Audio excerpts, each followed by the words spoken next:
Wilderness Volunteers is the official nonprofit partner of Cocodona. The mission of Wilderness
Flagstaff? Yeah.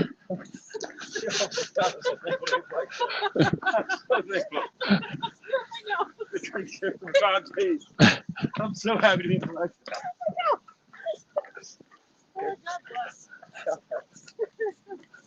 So happy.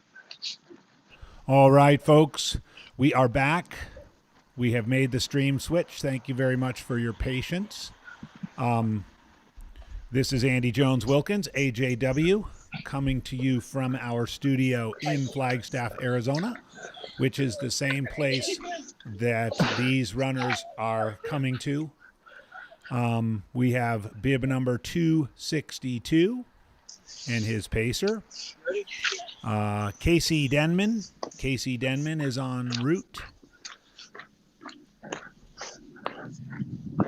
Casey Denman is a small business owner in the real estate industry, has an incredible, according to him, 10-year-old son, and a believer in chasing your dreams and redefining your limits. Casey was inspired to participate in Cocodona. In 2021, he lost his eldest sister to cancer at the young age of 42. Their last conversation revolved around living life intentionally. He'd always wanted to run an ultra, but kept putting it off. 3 days after his sister passed, he ran a minimally trained, self-supported 50K. A month later, he stumbled across the Cocodona live stream and was mesmerized by the incredible athletes doing what he thought was impossible. It immediately became a bucket list race. Your story's making him cry on live stream. Every day since. Wow, Casey. Thanks for sharing that. That is the story of Casey Denman on our screen right now, coming down the street toward the finish in Heritage Square in memory of his sister.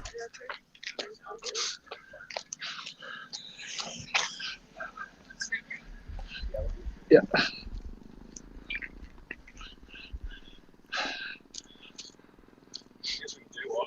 Yeah, we can jaywalk. Oh. I got a whole video now, jaywalking. Not anymore. Yeah, we're good.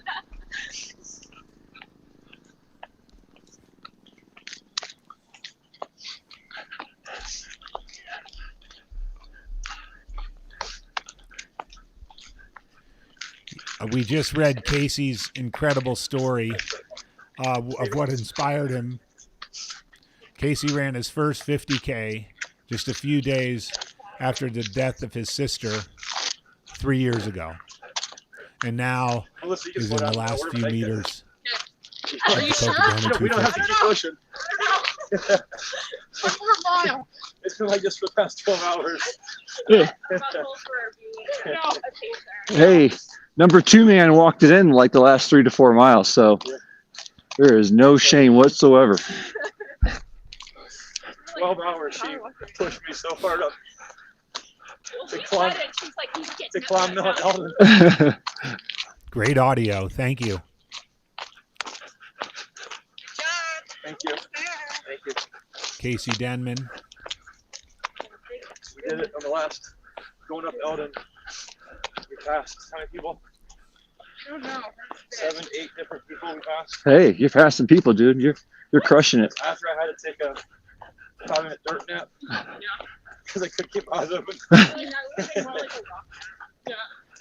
Could you do us a favor? They're asking in the chat if Casey would be willing to share the name of his late sister. 4.5 hours of sleep. Hey, Casey, they're asking on the live stream if you would care to share the name of your late sister. Oh, Brooke Mueller, Denman. Did they share the story? I take it. Yes. Good. Yeah, we did, Casey, and it's incredible. Did you say Brooke? Brooke. It was Brooke. It was Brooke, yes. Brooke. Yep. His sister, Brooke. Yeah, I think there's things that people always want to do in life, but you keep putting them off more and more and more. So I think that if there's something you want to do, whether it's run 250 miles across Arizona, as crazy as that is, or plant a garden, or paint a picture, whatever it is, go do it. Don't just keep putting stuff off, because at some point you're gonna run out of time. So Well said, my brother. that's what got me in this sport. That's why I'm in Flagstaff after 5.5 of the toughest days I've ever had. Gee. It's a hard race, guys. Whoever's watching this is a hard race. Don't let anybody fool you. I've got probably a dozen blisters all over my feet. I've been running up and down boulders, rocks. It's all hard race. And there are no mountains like that in Florida, by the way.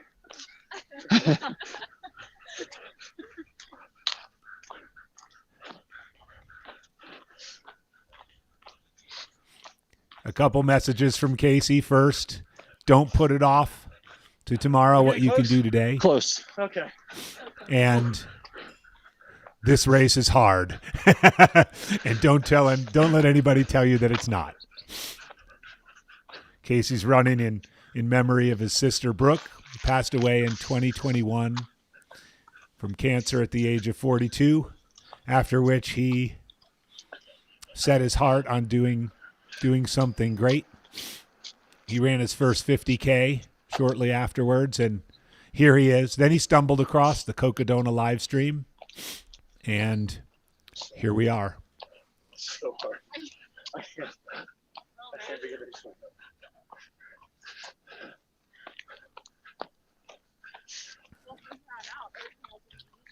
Can you let Casey know that we've learned from Courtney that the entire family's watching?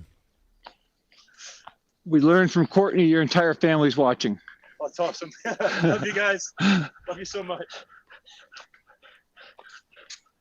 Thanks for mentioning that, Courtney.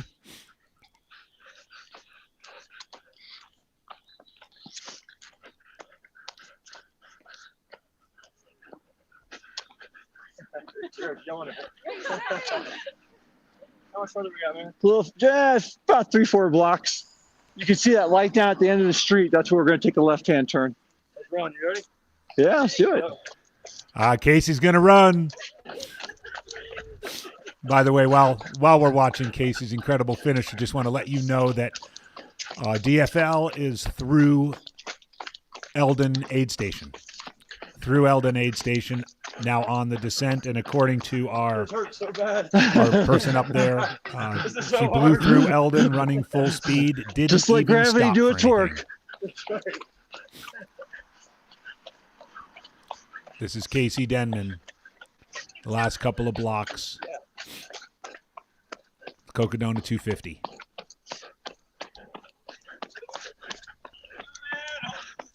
Thanks, man. Appreciate you.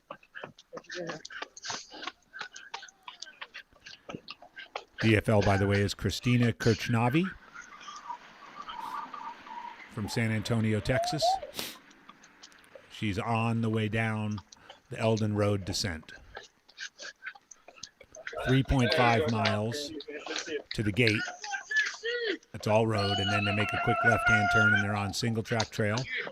That can be pretty rough. Yes, sir. Casey Denman's finish. Boy, Casey! Come on, let's go. Let's go!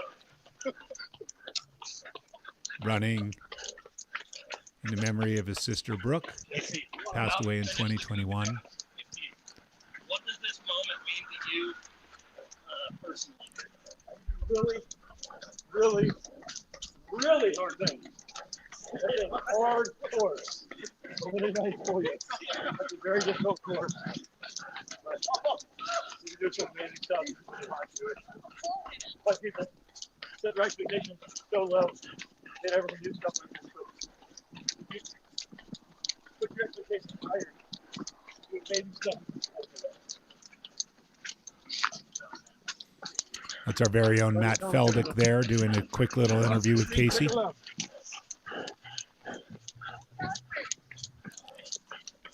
Yes, sir.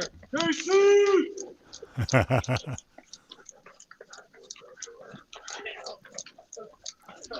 Trinity quickly asking about the interview with the Chisholms. Is it up on YouTube yet? Not yet.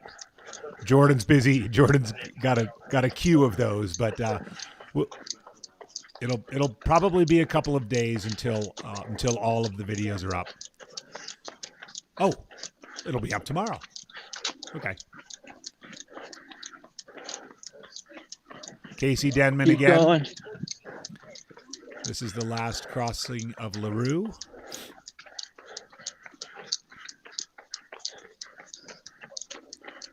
Casey Denman, small business owner in the real estate industry, father of a 10-year-old son, and a believer in chasing your dreams and redefining your limits. By the way, he turned 40 in the middle of Cocodona. His 40th birthday is May 8th. Take it right here. He climbed 250,000 feet on a treadmill to prepare for Cocodona, watching the entire 2023 live stream. And his favorite running memory before this is crossing the finish line with his son during his first race, a 5K in February. But today, he's crossing the finish line of the Cocodona 250, Casey Denman. Look at that.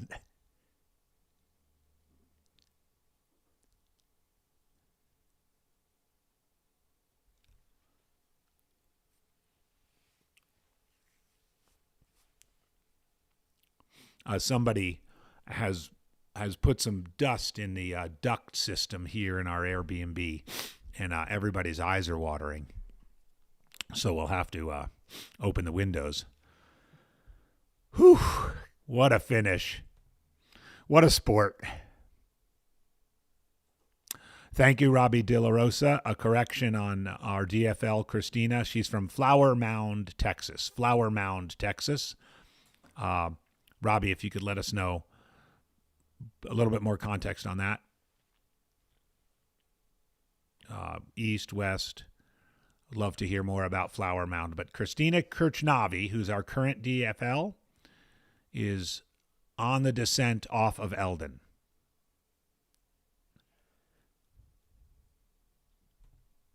Casey's message to us all: don't put it off. If you can do it today, do it.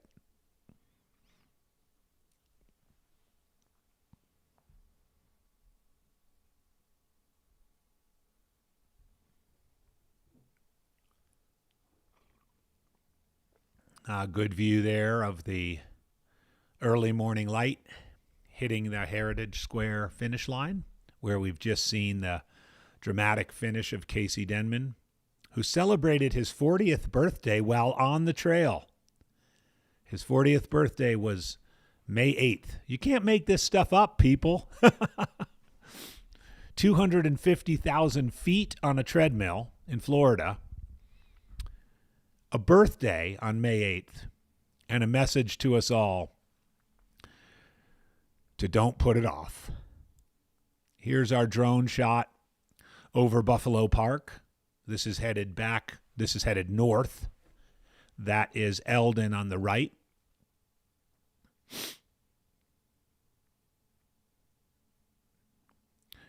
Danielle Soto, everyone has a story. You're so right. And we wish we could tell every single one here, because there have been and will be and are 250 stories, more than that, 400, 500 stories out there on the trail.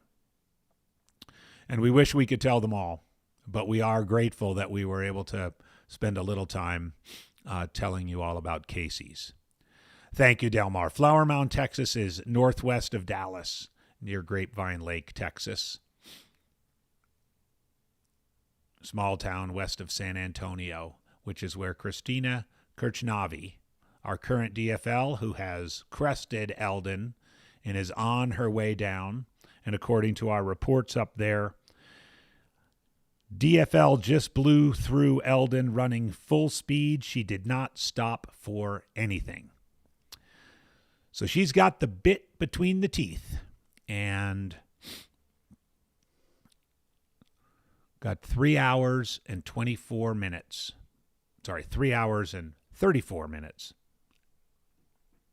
No, 3 hours and 24 minutes. Sorry, public math, to get to Heritage Square.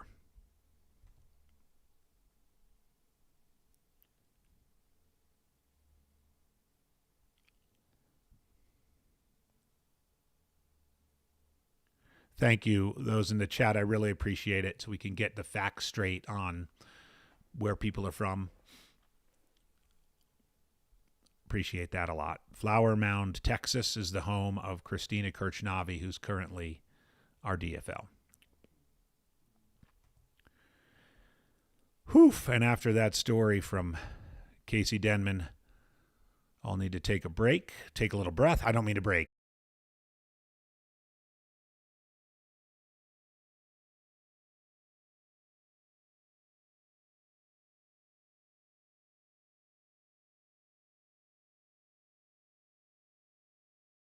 We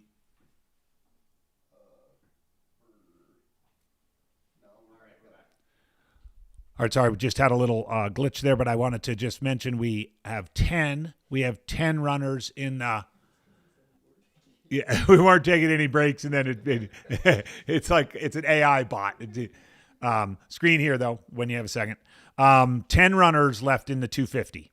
10 runners left in the 250 now that Casey Denman has crossed the line. Ryan Willis, we would expect would be next, but Ryan and Craig Lenning were very close to one another when their trackers last pinged. Who knows? They might even be with one another. Yes, 10 250 milers left, and a quick count, I believe, 2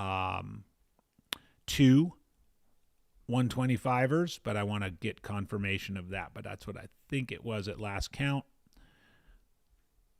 Yes, 2. Heather Schaefer and David Spear, who appear to be running together.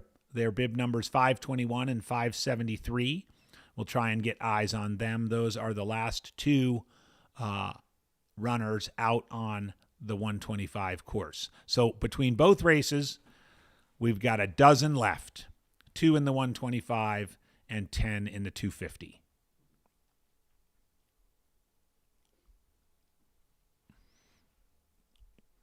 Yeah, I know folks wondering what DFL stands for. We want to keep it clean here on the live stream. So thank you for those of you who are chiming in on the chat, politely mentioning what it is. It's dead last with a descriptive adjective in between. And kind of a tradition here at Cocodona. And as Jamil shared with me and I'm sharing with you, there's Casey, I think, getting his pictures. The DFLs in both distances are going to receive a free pair of Lakey poles. And looking at the tracker, it begs the question, since Heather and David are running together, we might have to ask what Lakey would suggest we do if there is a tie for DFL in the 125. I think there'd be a couple of options there, just spitballing here. You could give them each a set of poles, but that's an extra pole, extra set, or you could give each of them one pole. So what do you think in the chat? Should we give, if they end up tying in the 125, do we give them each a pole, or do we give them each a set of poles? Here we have a finisher coming down. Ben Cook is voting for they each get one pole.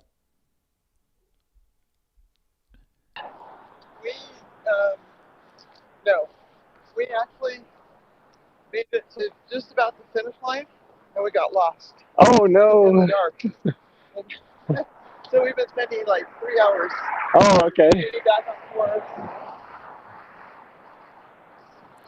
Do we have a bib number We saw here? the stars. That was beautiful. Yeah.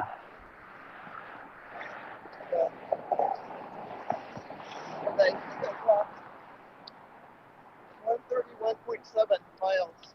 131. So you got some bonus miles Yeah, and bonus miles in there. Bonus hills. A lot of breakfast burritos.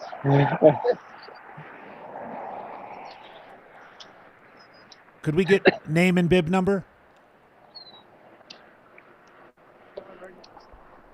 Lunch or brunch? I don't even know. Oh, it's before 10. yeah, you're not chasing a cutoff by any means. We thought we were when we had to go all the way Okay. back up and then over, or over and up, whatever we had to do. Yeah. Looks like we're hearing, And you can't run. we're thinking this is We were Heather up at the Schaefer in the last 125. They said, "Oh, we're the last two." You know, for the 125. 125. Yep. So we thought we'd just hang together and run together, or you know, so that worked out well. But, yeah, then we got lost together.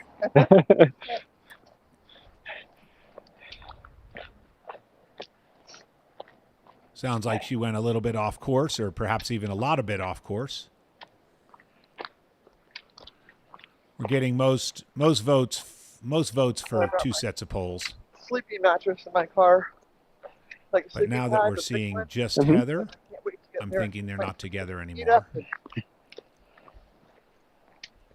Let's do it. Come join the festivities. Heather Schaefer.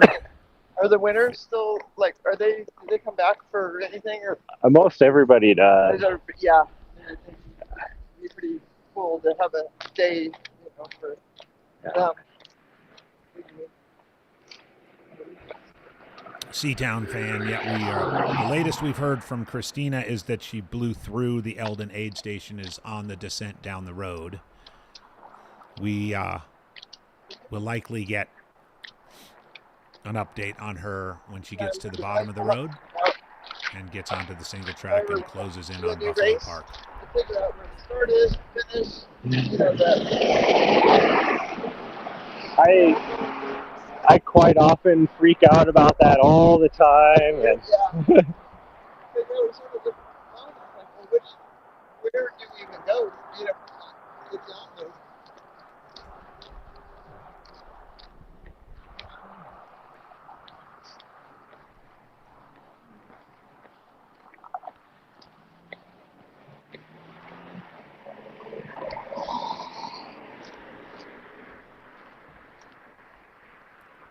Heather Schaefer going by Beaver Street Liquors, one of the landmarks on this last little stretch. This is about 3 more blocks to the left on Birch. Well, I got EFL one other time. No. But it's better than, I mean, at least I started. a finish is a finish, the way I look at it. Yep. You did just as far as everybody else. And Yeah. Yep. actually, you did more. A You little more, you got to do a little more. He asked me what the vert was, and it's not on my watch. I said, well, I'll just tell you after I get it on my phone. Or, you know, on the computer. Yeah. And that's whatever. Which I'm not very good at.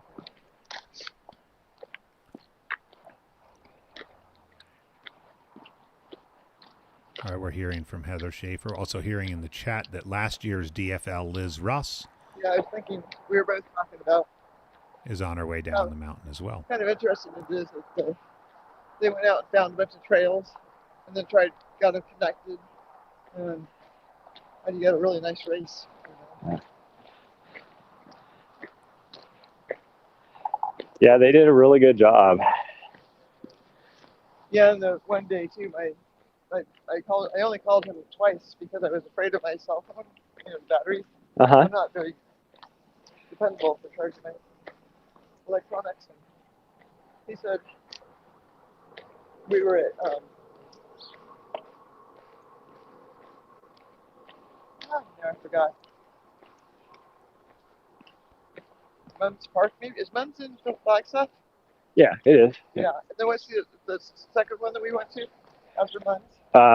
Let's see, after Munns is Fort Tuthill. Yeah, so I called him and I said, oh, we're at Fort Tuthill. He's like, oh, you're in Flagstaff.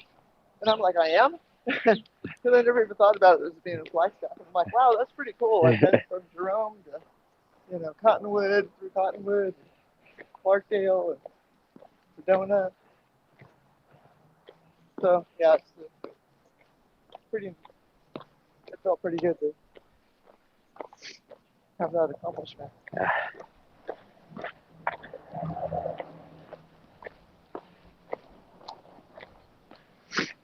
What time did you start making that climb up from Sedona up to Schnebly? Oh, so I got up. I left the aid station at 10:30 at night because I wanted to do that climb in the sunrise. Evening. Yeah, or, no. You didn't want it to be all cooler. Yeah, okay. On Monday it was so hot. I mean, relative to what I'm used to. And then they also were on a dirt road for a little bit, and it was pretty dusty. So Monday was just hot and dusty, and I thought I just want to do that climb in the evening and go across the. That was fun too, with the rope going across the river. Oh yeah. Uh-huh. Yeah. And I heard people have all different ideas about shoes and socks, and I thought, I'm just gonna take shoes and socks off. And it worked well. Heather Schaefer. I mean, my feet are all blistered up now, but one of our final 125. Not from that. Talking about getting lost. New socks, new Vaseline put on. Describing the different sections of the course, the towns she went through, the fact that Fort Tuthill's in Flagstaff. But yeah, Sedona's beautiful. And we did see the sunset coming into Cocodona. Uh-huh.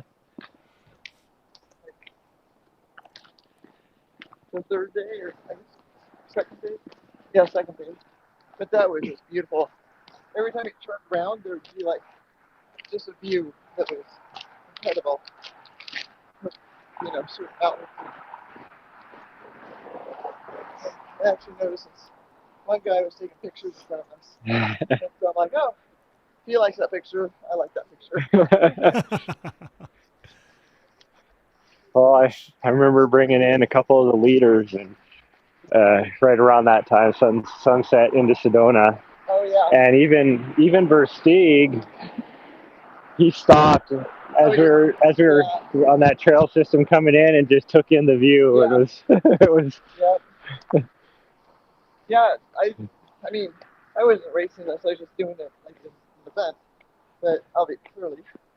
But yeah, I'm so glad I stopped all the different times to just look at the view and the stars. The moon was pretty cool too last night. Yeah. And then I guess they had the northern lights last night. I was watching my feet and rocks.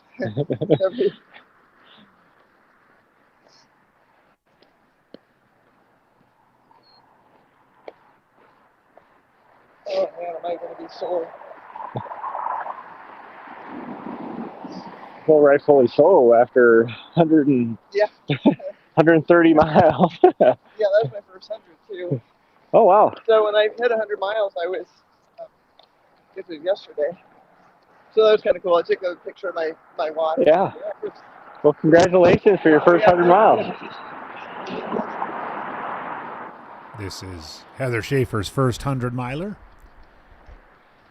And apparently she went a little bit off course, so she's going to be over 130. Yeah, I didn't want to squish all my gear up. I could, like this jacket for the emergency gear. So I just put in a 5-pound weight, wrapped it in a towel, and put it in my backpack. And then I added in like my watering snaps and ran with that. But man, it was heavy still. Here, aid stations being there. I've not been at an aid station more than 5 miles. So having an aid station for 18 miles is like a big jump. Yeah.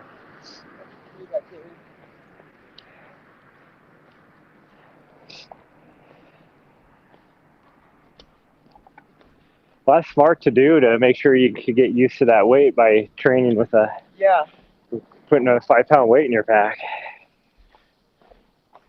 A lot of people don't think about that when they, do some of these races like UTMB and stuff like that, where they have all that mandatory gear and they just, do all their training with what they use, and then they have quite a shock when they go to run the race and they're not used to all that extra weight. I put it on too, and I'd be like, okay, so just start drinking water.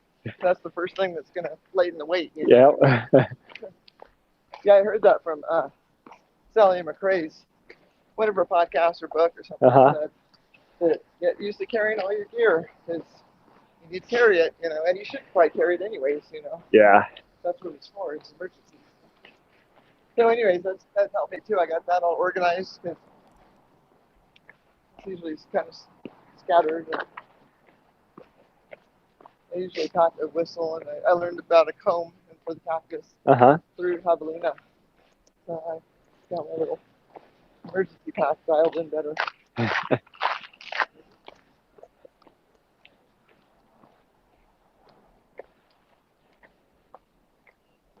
Yeah, my husband's not interested at all. Like even pretty much no sports, and he's not really all super keen on my running. And he said the other day, he's asking some questions. Oh, I told him about the spot tracker, and he was super stoked about that. So he tracked me like the whole time, and but it got him interested. That's good. That's awesome. Yeah. And then he was asking me questions. He goes, what do they do with the drop bags? They take like 1,000 drop bags and just put them in a pile? And I said, no. He said, they like even coming into an aid station, somebody will just hand me my drop bag, because they'll see the number and, it all organized. Well, hey, Dave, I'm going to go ahead and do that. I'll speak to you. You want to go in first or together? Or? No, you go in first. Okay. What? Are you not going with your cousin? No. Okay. And then, okay. Maybe we can just get a picture afterwards of the two of us or something. It sounds as though Heather and David are together, and they were just discussing their plan to come in together or not.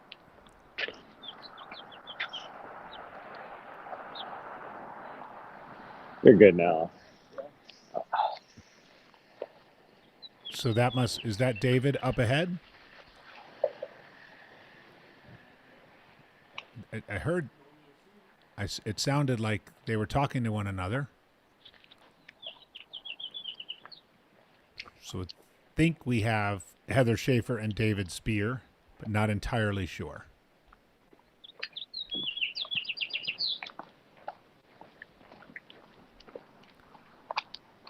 Just got confirmation in the chat from George Schaefer, who is our current DFL's father. She goes by Christy Kirchnavi. So let's give a big go, Christy, as she's making her way down off of Eldon.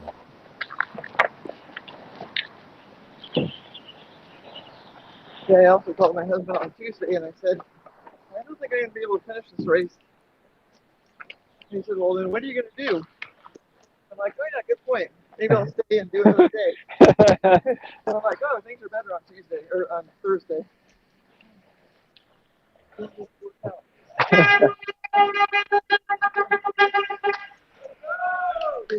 This is Heather Schaefer. Let's go! Nice job! The final finisher. Yeah, I think the final finisher. We'll get it confirmed, but the final finisher of the Sedona Canyons 125. Oh, 3 nights in a row. And hiking. Oh, so you didn't take any naps or anything? I took naps. Oh, okay. Stations, but Oh, I okay. just, like, sat in the chair. Uh-huh. I'm like, kind of like the airport. You just Yeah. close my eyes. And then I got one massage for my shoulder, which was great. Nice. Here you go. Making the Congratulations. right-hand turn. Heather Schaefer going to break into a jog here. It should be on the. Doesn't say if I'm on screen or not. I never knew if it was on or not. It would tell me if I was live. Okay, I think that's David Spear in the yellow pack, or the gray hat and the yellow pack. David Spear and Heather Schaefer are the final two finishers of the Sedona Canyons 125. We had a nice interview with Heather. She and David apparently went off course for a fair bit of time, and at least according to her GPS, she ran in excess of 130 miles, so got some bonus. And back up the course. Two people running together. 3:34.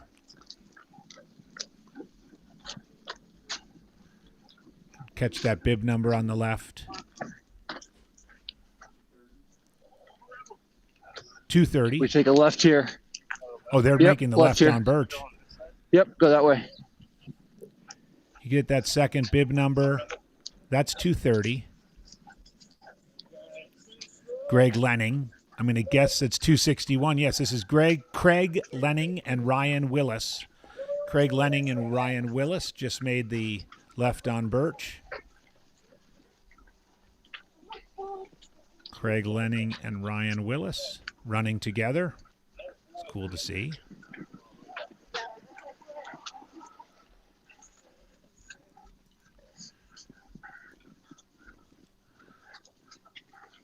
That's Ryan on the right with the red pack, Craig on the left with the yellow pack.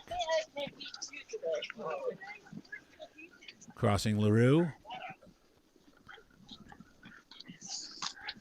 This will bring us down to 8 runners left on the course after these two guys.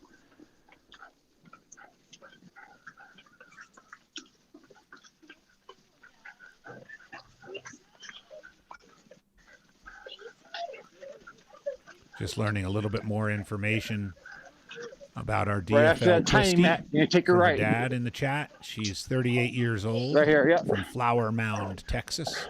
Right here, take it right. Here they are. Craig and Ryan. That's Craig, yellow pack. Ryan, red pack. Yep, no finishing sprint for these guys. They're finishing together.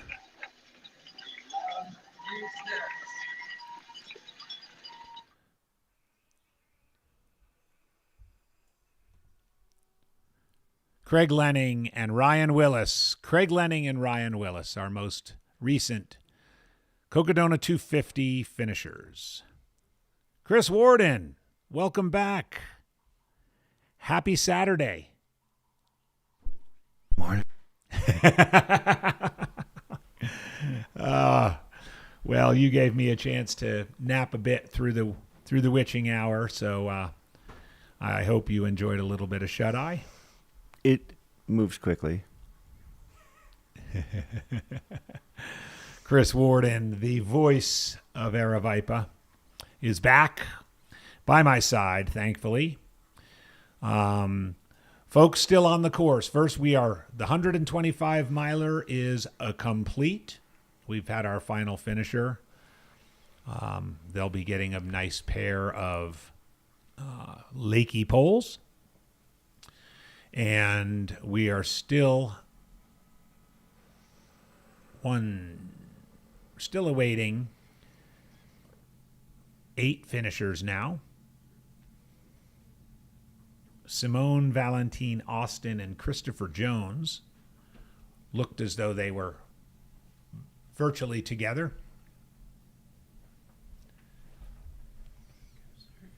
Wow, thank you so much. Jordan does it all here as producer, helping us stay caffeinated for the last few hours of coverage, the golden hours. This is our drone above Buffalo Park looking north. This is the double track fire road that transects the main portion of the park. That is Mount Eldon that they've just come down up there to the right. Christy Kirchnavi is our current DFL, 38 years old, from Flower Mound, Texas. Father George Schaefer is looking on proudly in the chat, giving us some more information, so thank you for that, George. She prefers to be called, or mostly everyone calls her Christy. George commented that she is an amazing woman with the heart of a lion and the mom of an incredible 5-year-old son. And that heart of a lion is definitely going to be tested, but it sounds like it's rising to the occasion, at least from the most recent report we got, that she just blew through the final aid station without even stopping. I hope that she at least took some to go, of course, because they have all that food available. And, we talk about the bountiful harvest that is Pete's Meats up atop the Eldon Aid, that they individually wrap a lot of that barbecue so they can take it with them. They want to make sure that these runners aren't sacrificing their race in order to have a little bit of barbecue spread. So, they might wrap a sausage or a couple nuggets of tri-tip or something like that up there in order to send it on the runner's way. For sure. You can just grab and go. Grab a rib, tri-tip, a sausage, chicken. Had some delicious chicken thighs going up there.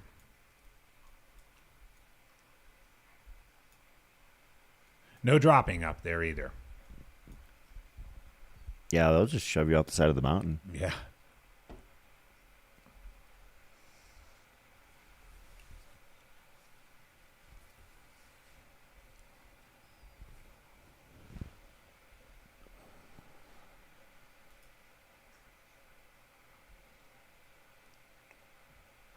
Yeah, Nick, you're right. Jamil is on the entrance list for the Cocodona 250. I checked it earlier today.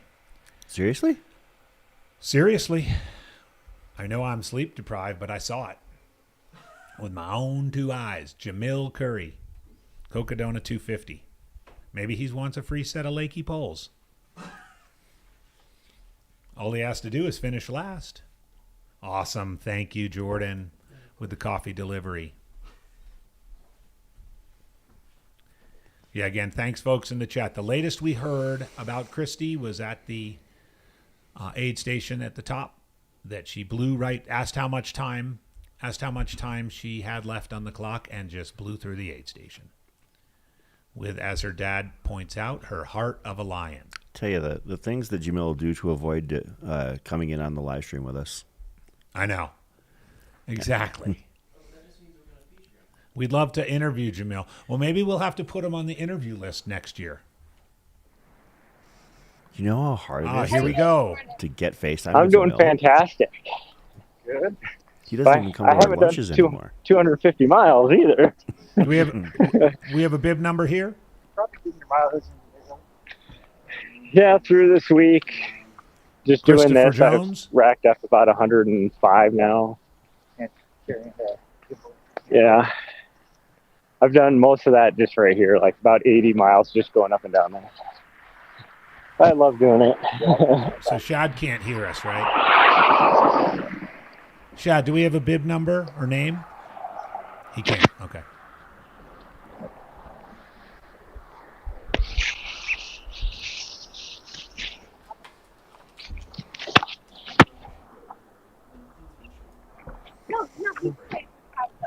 Okay, let's see if we can get a bib number here.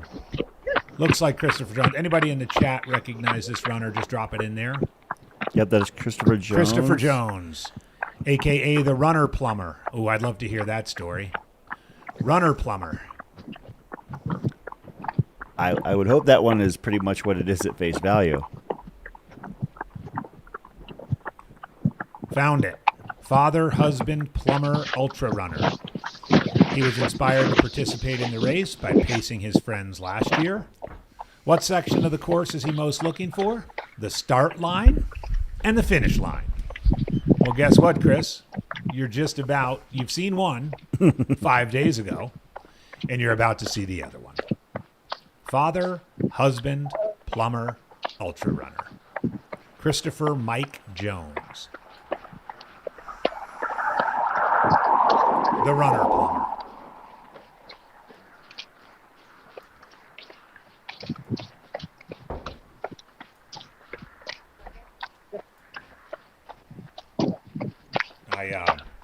Chris Warden, while we have a moment, I have to urge you to, when time allows, re-listen to the live stream about Casey Denman, who finished about 40 minutes ago. What an incredible story. The passing of his sister in 2021 inspired him to start running. He ran his first 50K 3 weeks after her death, and then stumbled upon the Cocodona live stream, set his heart on running it, and 40 minutes ago finished it. Incredible story. We had the entire chat in tears, and I started thinking that they were releasing dust into the air here in the studio. Ultra Plumber is moving.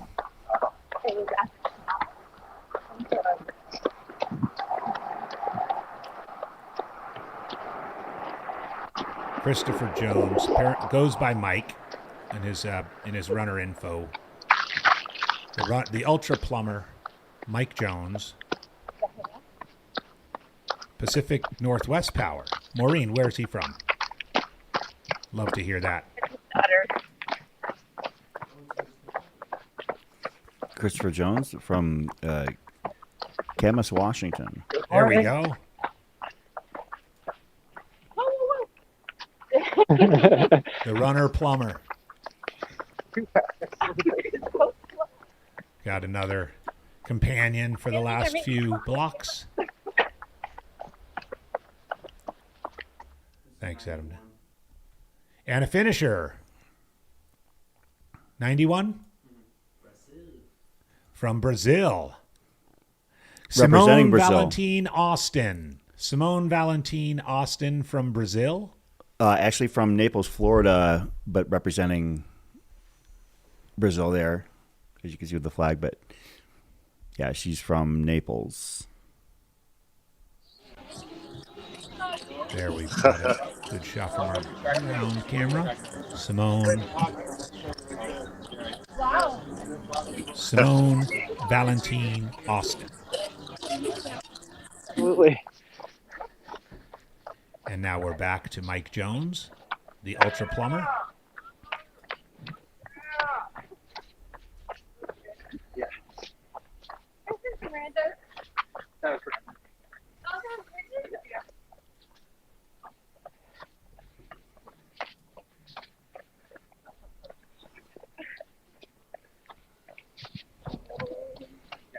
Mike Jones probably thinking about how things were back then at the start of this race.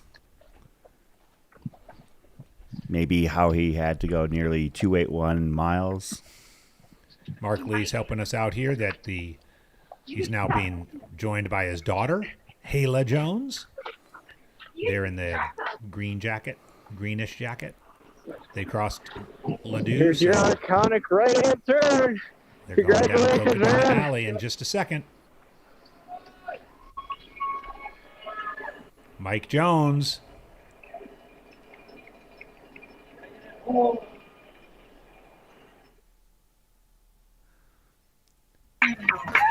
runner plumber. The ultra plumber.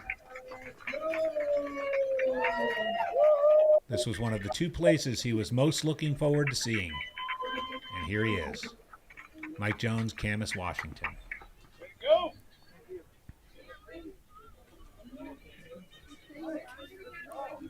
I may have been napping for a little while, but it looks like the jester is still at the finish line. He is. I don't think he can get out of that chair. Probably saving himself for a race that starts tomorrow or something, to be honest. I mean, really not exaggerating. No, probably is.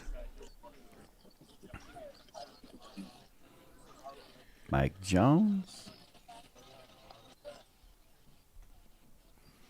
I have an overwhelming urge to start naming off a phone number when I see Mike Jones on the live stream.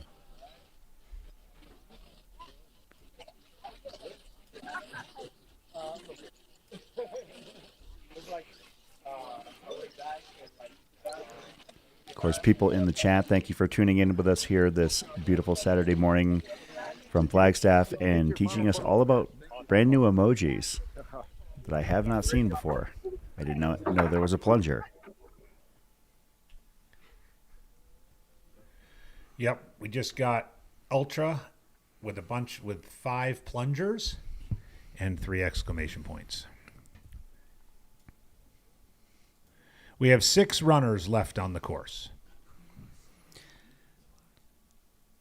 So for those of you, have we discovered whether or not there is anybody in the chat that has registered for next year? Because as of now, there are 92 entrants into Cocodona for 2025. Looks like significantly less for the other 2 races so far, 35 in the 125 and 19 in Eldon Crest 38. Just do a quick sort of the 250 entrants and see who has the most ultra finishes.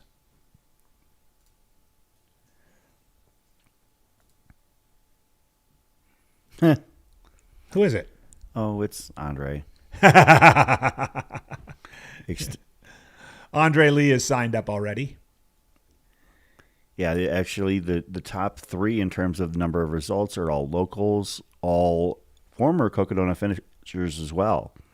Andre Lee finished it the first year, as did Jamil Curry. Noel Kingston, I believe, was the first year as well.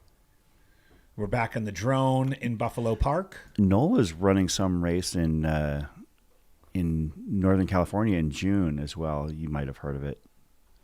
Yeah, I'm not allowed to talk about it, though. Yeah. I just know it's out there. So we got a great picture here. Looks like the whole crew. Is that the runner plumbers crew? No, I think they probably just needed to wait for the area to clear. Ian Cosgrove, final cutoff is 10:10 a.m. Arizona time.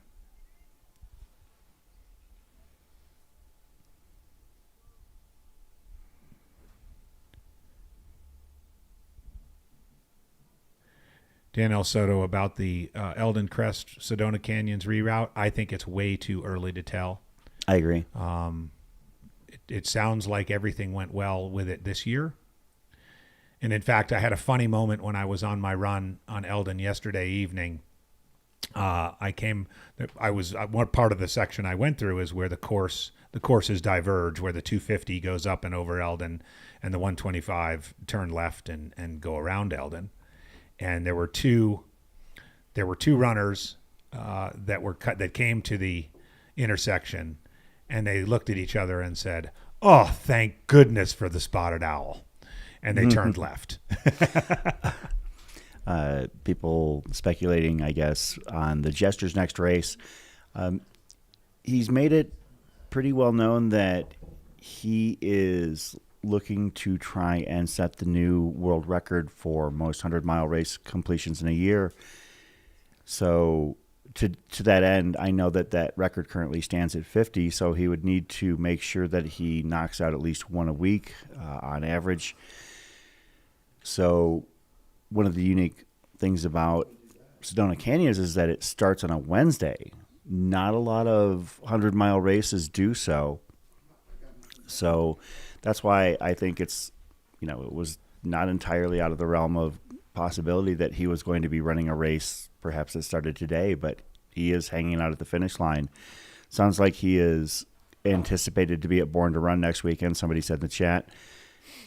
Maybe I'll see him there. Of course I'll see him there. It's kind of hard to miss Ed as he is about 7 feet tall in full jester regalia. You're going to Born to Run? I am. What are you doing, running it? I'm in a distance. Running it would be a gross overstatement. I'm there to celebrate a friend's wedding. All right. Yeah. Somebody's getting married at Born to Run, which was quite literally the only way they were going to get me at Born to Run. I have several local friends here in the valley that had been, extolling the virtues of Born to Run for years. And I always declined politely. And this year, because I have friends that are getting married there, I wanted to make sure that I was able to be in attendance. Fantastic. Well, I have to ask because we spent some time there last year. Are you going to be at Hotfoot Hamster? Of course. Okay, good. Of course. And are you entered in the 24-hour? Of course. Yeah. If you know the way Chris Warden runs fixed time events, he usually signs up for whatever the longest amount of time is and just does whatever he feels like it. So, for example, in the Across the Years 6-day, he leaves and goes to work, he goes shopping, he goes out to eat, he comes back, he runs a couple of laps, he sits in the tent and talks with people, makes bets on who's going to win the last man standing, a little bit of everything. Well, I look forward to seeing you at Hotfoot Hamster. Exposing my undercover racketeering operation in the realm of pedestrianism, trying to bring it back from the late 19th century. Of course, if you're a Davy Crockett fan, he'll tell you all about the late 19th century gambling rings of true story of people covering these ultra events. We are down to 6 runners and would love it if there's information out there to be had. We are expecting Adrian Powell next, followed by Elizabeth Russ, last year's DFL, Robbie Cheney, Yusuf Sandoval, Dmitro Sokolovsky, and Christina, or we know Christy, Kirchnavi. Dmitro. And then there were 6. Dimitro was one of my human interest stories for this year's race. And it's definitely interesting to be the second to the DFL. Yeah. Of course, we're still, as we've learned, that you don't know, even if they're this close. We saw a very dramatic pass happen basically just before Buffalo Park at the very beginning of this race, and we never know what'll happen at the end.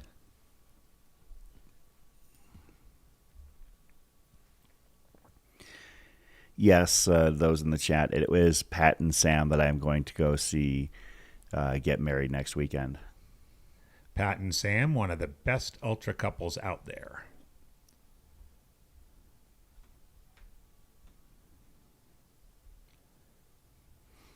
Maybe I should steal this shirt from Wardrobe so people will recognize me. Oh, Chris, I think that shirt is yours to keep. Sweet. I'm a collector of Aravaipa. Go ahead and switch to the here. Okay, go ahead and switch to the pip real quick.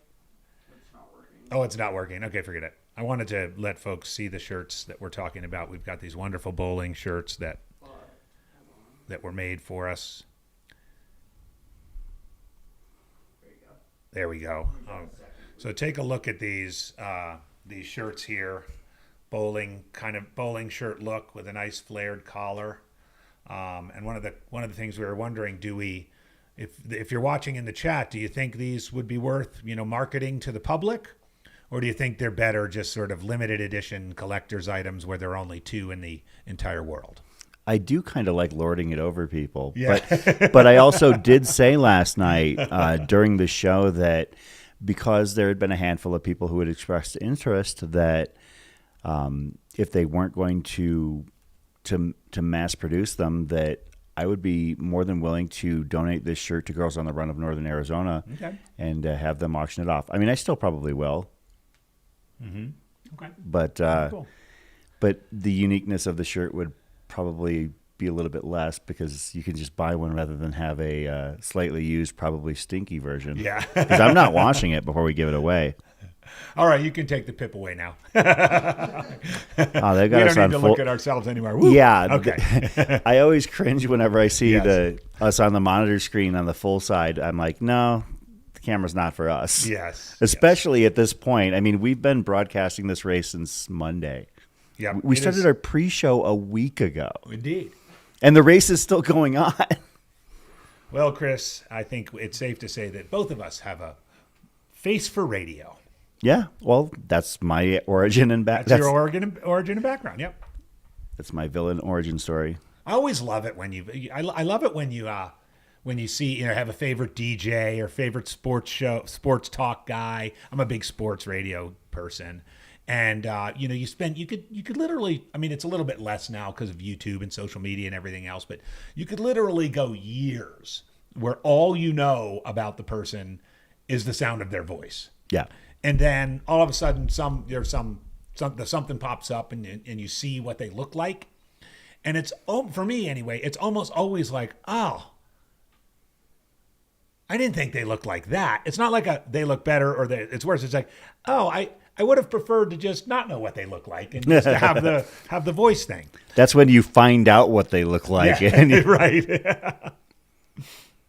Face for radio. So Dimitro, is that the preferred name for Dimitro? Of course, we learned that Christina preferred name is Christy. Dimitro, yeah, there it is, Dimitro. Love to know Yusuf Sandoval. I want to know if I'm pronouncing that mainly if it's a hard J or a soft J. That is the J that's like ja or the J that's like ha. Husup or juice up. If anybody knows that in the chat, would love to get a little more information about that. Because these are our heroes right now. Robbie Cheney, I think that's pretty good. Does Elizabeth Russ go by Beth or Liz or Elizabeth? Do you remember? I think it's Elizabeth. Elizabeth? Okay. I think that's what we found out last year. Okay. Elizabeth. So we've got Adrian, Elizabeth, Robbie, Yusuf, Dimitro, and Christy. Gang of 6. I can't confirm it, and my brain is still not quite back and working, but I believe that Dimitro, I've seen his name posted as Dima or Demo, but I can't remember, so going to play it safe and refer to him as Dimitro at this point, I think. Okay. But yeah, I do believe that Dimitro was the first person to register for this year's Cocodona, literally doing so when first available on the live stream last year. Excellent. Adrian Powell, we're getting eyes on Adrian Powell. And he says in his Tell Us About Yourself, I'm a slow, stubborn runner who is far from my comfort zone, and I aspire to be a mid-packer. Stubborn would definitely qualify here. Yeah. Still going. From Burnaby, British Columbia.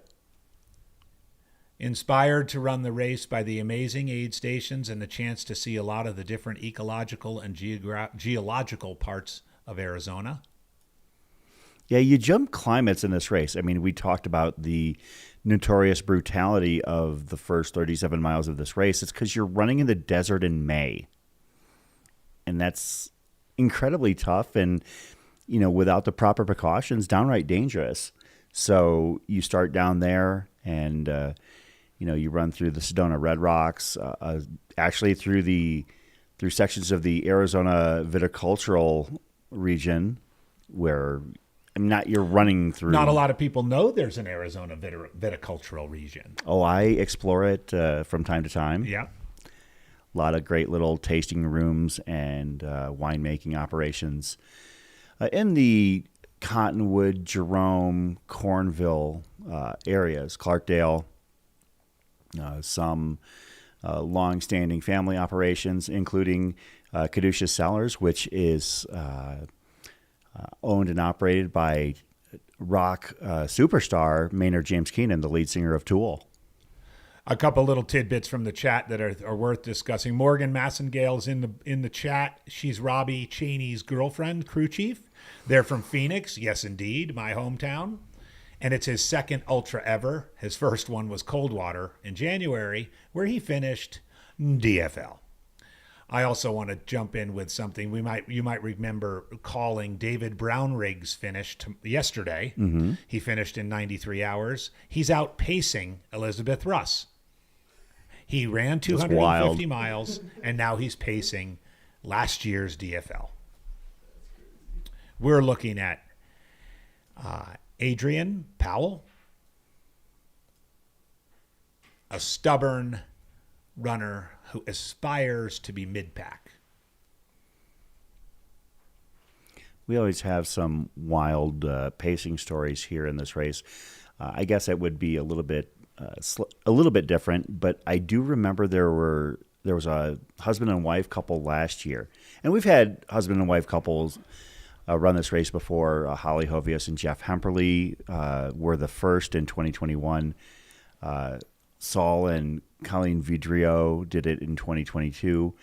But there was somebody who started the Cocodona race as normal, and they ran from the start of the race in Black Canyon City to Jerome, and they got to Jerome, I want to say maybe like Tuesday afternoon, Tuesday evening, and then they stayed there and waited for the start of the 125 because their wife was running it. And they ran the rest of the race together. That is so cool.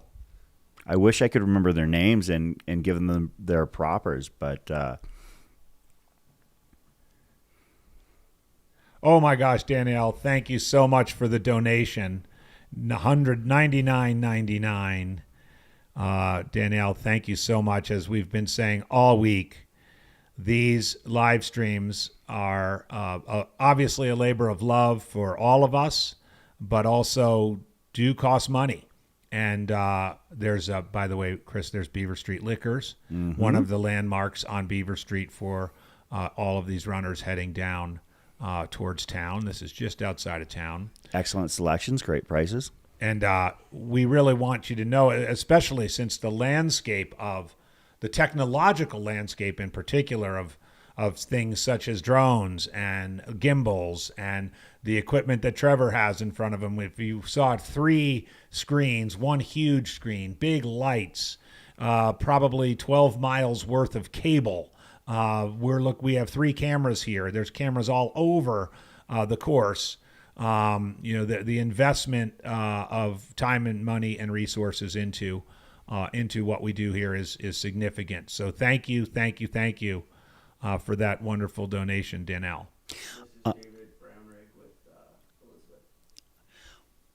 David Brownrigg with last year's DFL Elizabeth. Actually, Danelle in the chat should be applauded as well. Danelle, a former finisher of the Cocodona 250. I want to say, was that last year or the year before? She'll have to refresh my memory because my brain's not working. But there is a Cocodona 250 runners resource on Facebook, and Danelle has been popping in and dropping knowledge for the past several months as runners, competitors have asked questions for everything from drop bags to logistics with shoes and things like that. And Danelle has definitely shared of herself and her experiences to help these new runners as they sign up, get ready, prepare, and eventually finish this Cocodona 250. So shout out Danelle. All right. Great stuff. Great stuff again. Adrian Powell, stubborn, aspiring mid-packer. We also had a brief drone shot there in Buffalo Park of Elizabeth. There it is, back again. Thank you. I have to admit, when I see the runners heading right down the sidewalk, of course, the last few blocks of the Cocodona race, I'm always surprised that we don't have more runners that actually kind of slide out into the road a little bit, because after 250 plus miles, man, that concrete would be just brutal. And for those who have done a lot of long distance running, make no mistake, there is a definite difference in feeling in concrete versus asphalt. With concrete, you're going to get a greater energy return, a little bit more bounce coming back. But I would want that cushion, air quotes, cushion of the asphalt underfoot much more. Elizabeth Russ again, being paced by David Brownrigg, who finished the race earlier in the week. 93-hour finisher is pacing Elizabeth. Danelle ran Cocodona in 2022, the quote, easy course. Wink, wink, Nothing's nod, easy. Nothing's easy. That is definitely in quotes. Yeah, it was just a wildly different course, less climbing. However, it did start up near Whiskey Row or near Prescott, Arizona, and so runners did run at 5,000 6-foot elevation for 6,000 foot elevation for a lot longer. I want to mention too that our producers have done a fantastic job of clipping and posting the interviews that we've conducted through the week here in the studio, which we started a couple of days ago. It takes a few days to get those interviews, edited and posted, but be some fun viewing for everybody over the next couple of days. We endeavored to interview some of the top few finishers, but we also interviewed other finishers who were able to come over to the studio and tell their stories. And so keep an eye out for those on the Mountain Outpost YouTube channel.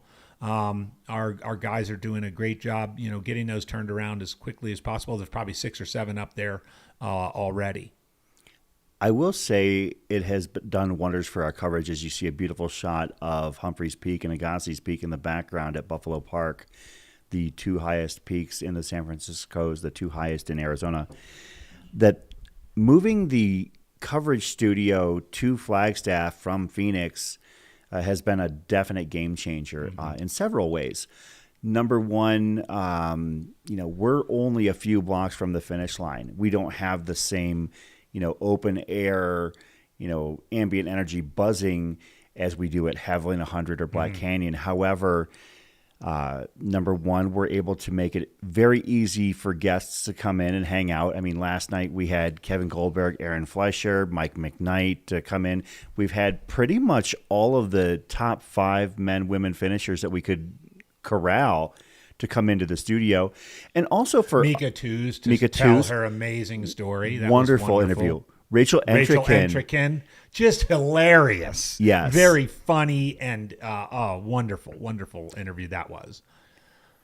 And I think the Chisholm family last night as well. That was just really, really fun stuff. Yeah, and I think that is a great component of it, but also we as broadcasters, and I know I saw you on camera last night while we were covering the race. I like going down there for a few minutes minimum each day once the finishers start coming in and feeling the energy and seeing everybody get so excited. It's truly magical to be in Heritage Square over the course of Cocodona Week. Well, and I want to thank you, Chris, for giving me the time to escape the studio for a little bit and see the finish of the 2 Cocodona athletes that I coached for the race this year, both of whom are from the East Coast and relatively flatlanders. I was thrilled to be able to see them finish. Here's Adrian Powell making the right into what we've taken to be calling Cocodona Alley. Adrian Powell, self-proclaimed, stubborn, aspiring to be a mid-packer. Mid-packer, back of the packer, no matter what you call him, he is a Cocodona finisher. There you go, Adrian. Cocodona 250. In the books. Sherry with a question in the chat asking if anyone has ever hiked the race rather than running it. I can't speak to the entirety of it, but Aaron Fleischer, 4-time finisher of this race, told us the first year that he did this race, he said he ran what he estimated to be about 13 miles. He said that he probably ran a half marathon's worth of Cocodona and still finished. Still finished with a few hours to spare. So, and we did to that end ask, we had myself and Kevin Goldberg, 3-time finisher himself, asked 4-time finisher Aaron Fleischer, if he thought it could be done where you didn't run a single step to finish Cocodona, and he immediately answered yes. Yeah. Oh, yeah. He said, as somebody from an extensive through hiking experience, that it could definitely be done. And hiking hard, a different set of muscles, a different mentality, different strain on your aerobic system.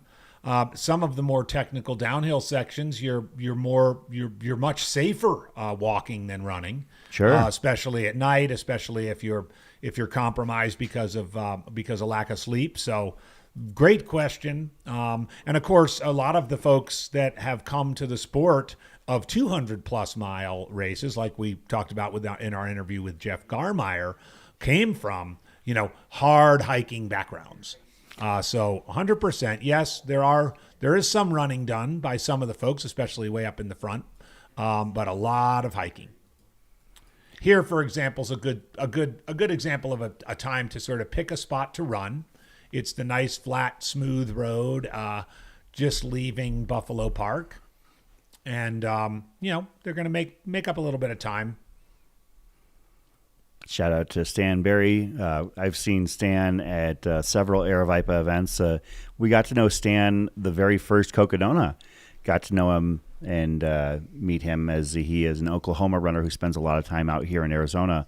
Shout out to Stan in the chat. Our sweeper, Jen Laughlin, was filming and following him and talking with him. And he shared part of his journey with us. And that's what this live stream is all about, the ability to get to meet and know these runners over the course of several days traversing the state of Arizona. Somebody asked in the chat, I want to say it was a little bit ago, asking, James Freddy's asking how many 4-time Cocodona finishers there are this year. So entering the race, there were 6 individuals who had 3 finishes, and they were Brian Janzik, Jose Sosa, Aaron Fleischer, Wes Plate, Andrew Glaze, and Jeff Garmeyer. We were a perfect 6 for 6 on our legacies, so now there are 6 4-time finishers of Cocodona as well. Also, want to shout out the list of native runners that I had because I had heads up that there were 8 that had identified and let us know that they were running in recognition of their native history. Susie Stevens, Scott Flatlip, Callie Vinson, Brandon Bowie, Jose Sosa, Deshauna Joe, Randolph Curley, and Greg Secatero, and those runners who are a perfect 8 for 8 as well. Native runners coming to the Cocodona course and leaving no doubt that they could get it done. Deshauna Joe last night, a very emotional finish, surrounded by friends and family, representing and holding the Navajo Nation flag. And that was a great moment. And, of course, another great moment was Callie Vinson's finish as she and her partner Scott Traer crossed the finish line. A bit of a redemption run for her as she had previously DNF'd this race. Didn't leave anything to doubt this year. Kept moving really well. And Callie, as we chatted with her down down Beaver Street in Flagstaff, we had a lot of fun with her. So I want to jump in. While we see Elizabeth here leaving Buffalo Park, as we're guessing she will be the next finisher, I wanted to share one of the pre-race questionnaires of one of the runners that's still out there, Yusuf. I think we're pronouncing that right, Yusuf Sandoval. He's an AI guy, and he actually used AI to create the training plan that he used for this race. But he has quite a story. He's a content creator and naturally not a runner. In fact, he hates running. But he wanted to build self-discipline by forcing himself to do something he hated. 10 years ago, however, he was hit by a snowmobile and put in a wheelchair for several months, had surgery on both knees and multiple back procedures.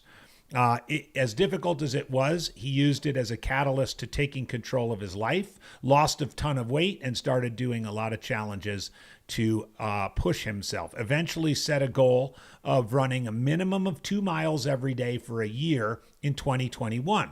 During that time, a childhood friend of his signed up for I Am Tough 100, and he jumped in with it. But one week before the race, he got an extremely bad pain in his back, and after a trip to the ER and them not seeing anything, he decided to attempt the race anyway. During the race, his body started to shut down, and it turned out that they had missed in the ER a life-threatening spine infection. He then had to have 2 months of daily IV infusions to fight it. Eager for redemption, he signed up for a 100-mile race 3 months later and finished DFL. Despite the odds, and he ended up with rhabdo, so he pushed his body past its limits, but nothing was going to stop him from finishing the race. That was 15 months ago. And now Yusuf is about 4 miles from the finish of the Cocodona 250. That's absolutely fantastic. And on a side note, AJW, your delivery evokes memories of Casey's Top 40 and the requests and dedications. Your cadence and everything. Yes. Talking about a face for radio, a legendary face for radio, Casey Kasem. Oh, my goodness, yes. Yusuf Sandoval.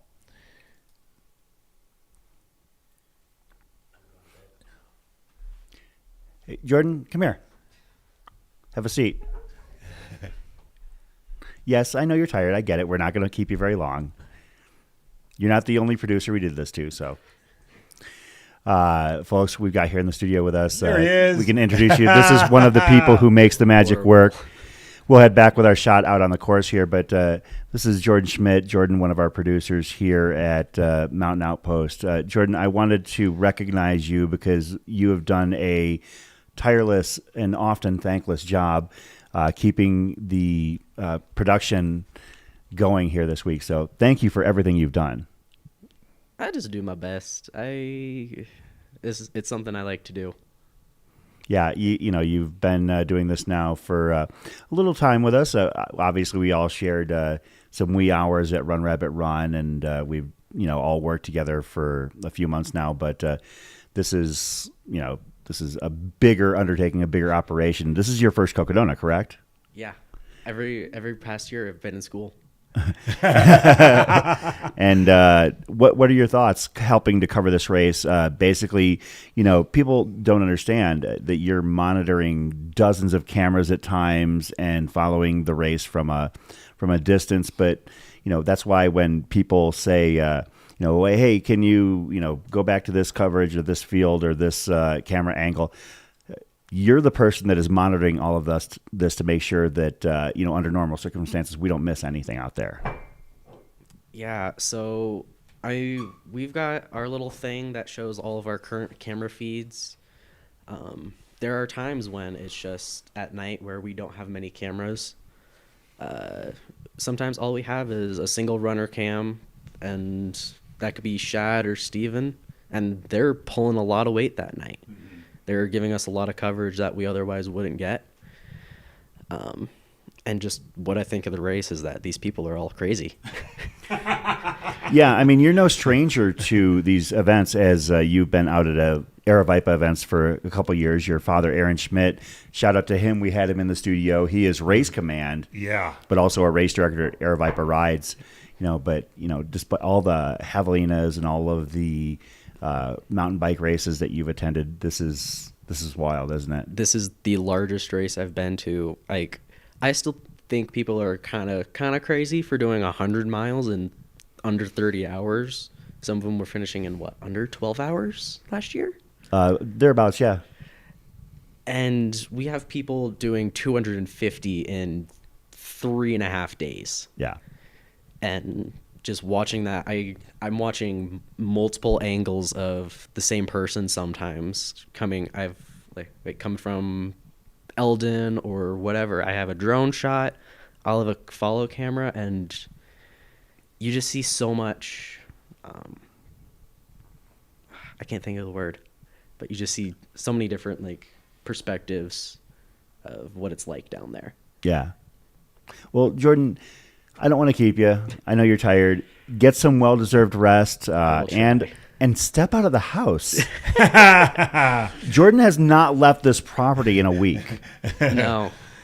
He did admit that he did at least go outdoors. Yeah, he's gonna. We let him outside to use the facilities twice a day, I guess you could say. Yeah, I might need to sit outside this weekend for a few hours. Get some vitamin D. I have not gotten enough. Next year we need to rent an Airbnb that has not a doggy door, but a Jordan door. Yes. So he can let himself out. So Jordan Schmidt, thanks for everything you've done and continue to do for the Mountain Outpost team. We are such an integral part of what we do here. So you and Trevor both, thank you very much. Yeah.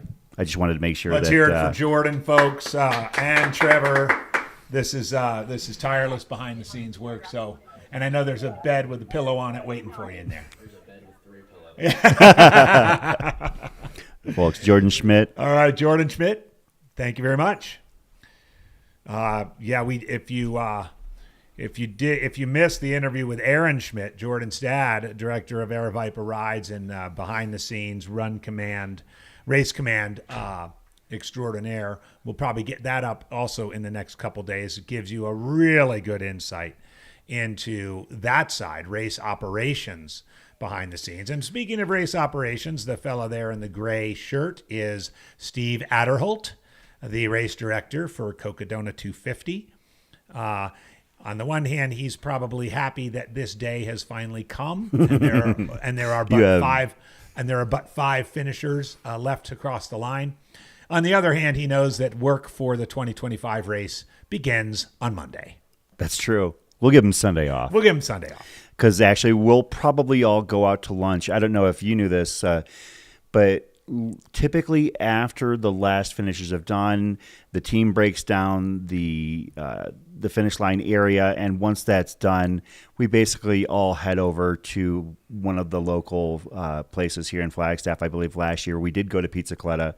Everybody, 10, 15, 20 deep. And that's just the finish line crew.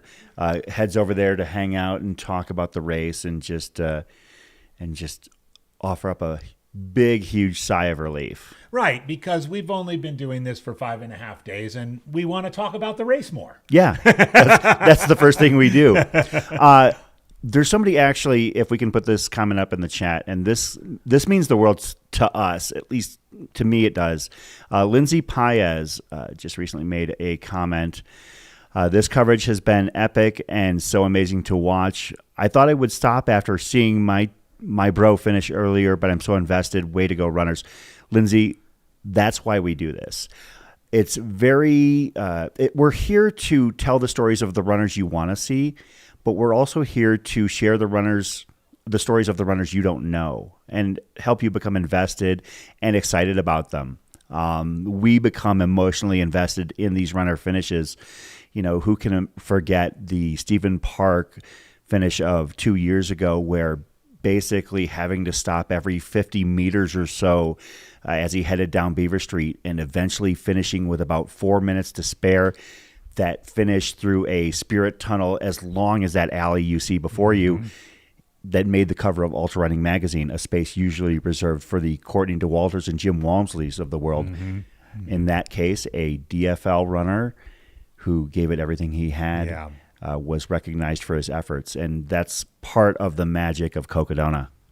That was a phenomenal image. And really, you're right. The kind of thing that's testimony to the spirit of this race. If there are a couple dozen people down there, I'm sure, and several hundred watching from afar, but the spirit of the race to honor each and every, not only finisher, but even starter, those who don't make it to the finish. I mean, just hearing and reading the stories of the folks, Callie's a good example, who've had a challenge here and maybe had to drop out in past years and come back and have kind of a redemption song here at Cocodona 250. I love those stories. And it's not just the mid and back of the packers, with all apologies to Callie. I mean, we absolutely adore her. But there was a redemption story in Mike Versteeg this year. Somebody who had previously won this race and the last 2 years dropped at Whiskey Row in 1 year, and I believe just after Dead Horse Ranch last year. Mike Versteeg coming back to this race, and of course you and I did our preview show, and we were kind of wondering whether we'd regret leaving a previous winner of this race that knows this course so well, whether we would regret leaving him off of our top fives, and he finished fifth.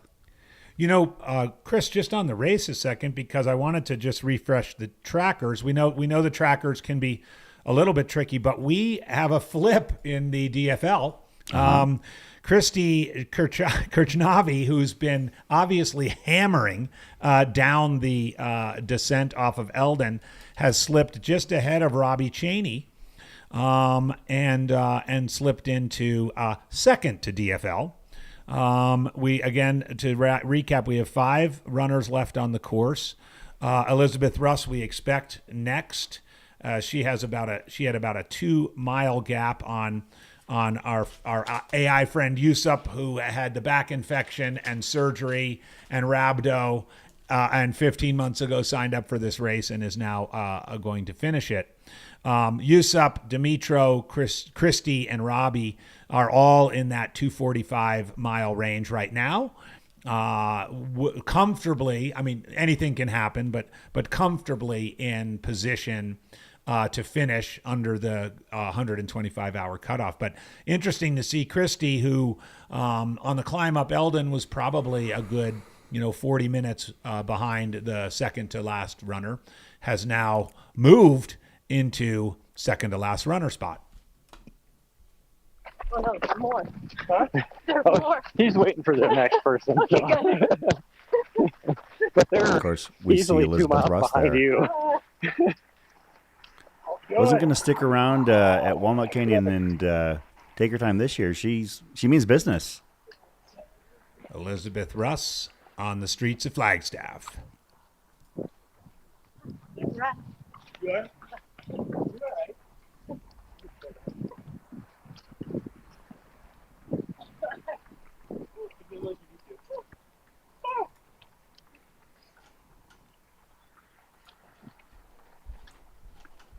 Elizabeth Russ finished this race last year in 122 hours, 12 minutes. Just a shade behind that this year, but still moving pretty well. I did have some inside intel that as much as she enjoyed her journey as the DFL last year, people in the know let us know that she was looking forward to not being DFL this year, that she wanted to perhaps give that honor to somebody else.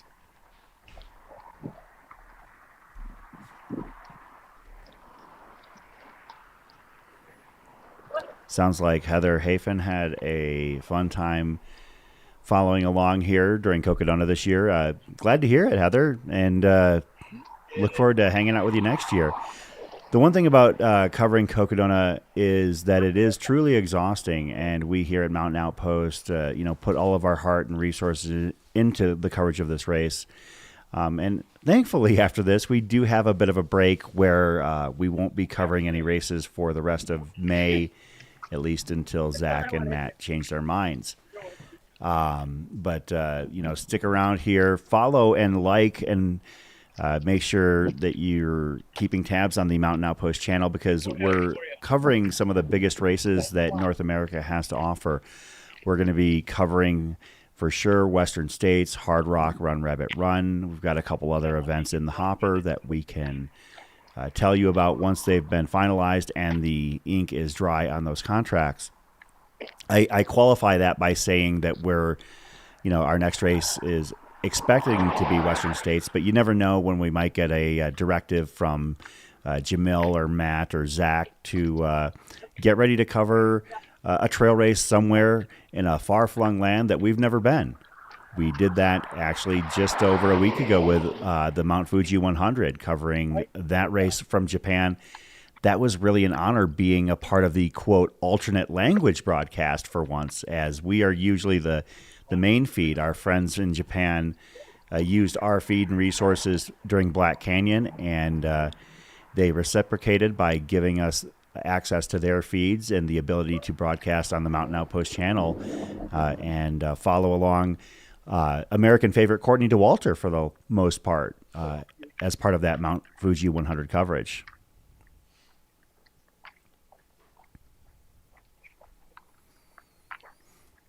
Yeah, folks, regardless of who the DFL is, it's going to be a heck of an adventure. Be careful out there. Be careful. Want to make sure you make these last few blocks in Flagstaff in one piece. That corner is basically the 1 mile to go mark. So as Elizabeth Russ and her pacer approach the finish line, keep in mind that this is, almost exactly 1 mile from that street corner to the finish line down at Heritage Square.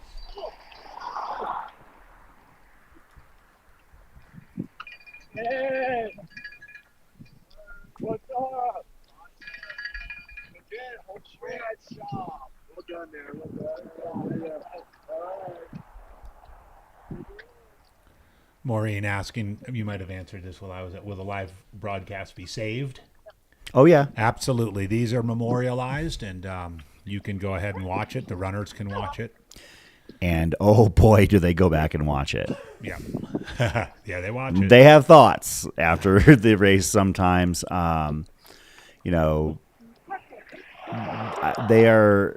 They're fans of this, and I think that they appreciate the fact that we do our best to make sure that we give as many people as possible their moment in the sun at Cocodona. I'd like to think we have at least like a 96% hit rate in acknowledging our finishers in the Cocodona race at the finish line. Probably a little bit lower for Sedona Canyon simply because of everything going on. And it does get tricky when the Eldon Crest 38 starts. And I know that there are people who wish we would focus on that race a little bit more. But it's really tricky when you've got runners from 3 different races, some with GPS trackers, as the longer races have, and some without, such as Elgin Crest. So we do what we can to bring you what we can from the finish line, and we're grateful that you're sticking with us to do so. As we see somebody who is no stranger to getting it done through grit and determination.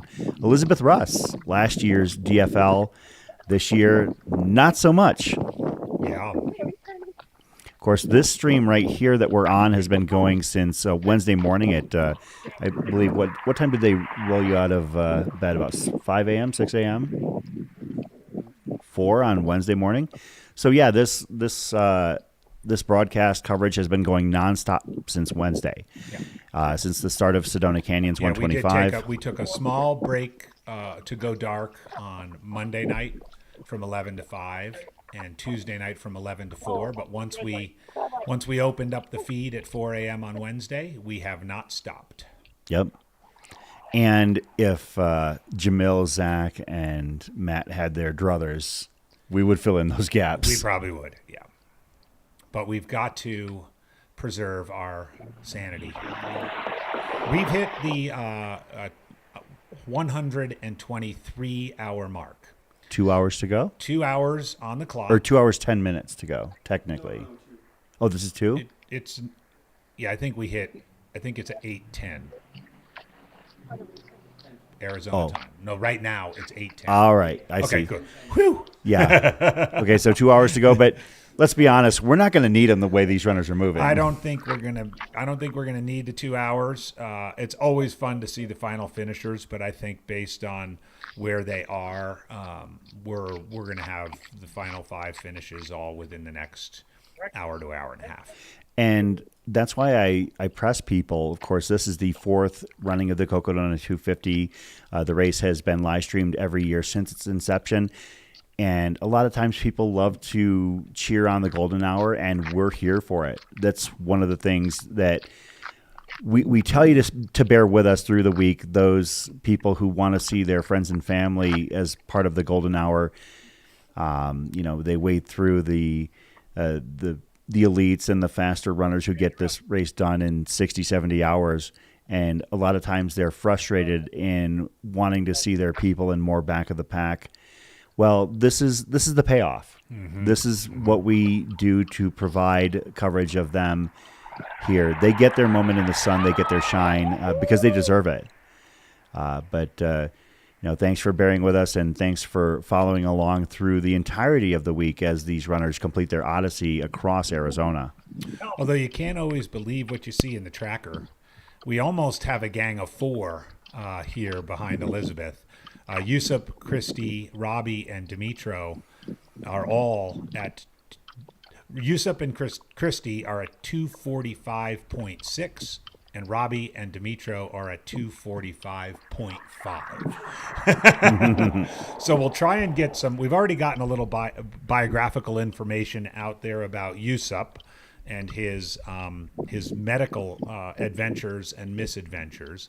We have certainly heard a bit about Christy and from her father. She's from a small town outside San Antonio, Texas. And we heard from Robbie Cheney's girlfriend, who let us know a little bit about him. If anybody has any more helpful information about Dimitro, we'd love to hear it. I know Chris, Dimitro was one of your human interest stories, so of course you will be able to offer that up, I'm sure. No, I was kind of. I don't know Dimitro. Oh, okay. He is a regular in the chats and in the live stream responses. He follows along all of our races with this exception because he's out there running it. Yeah.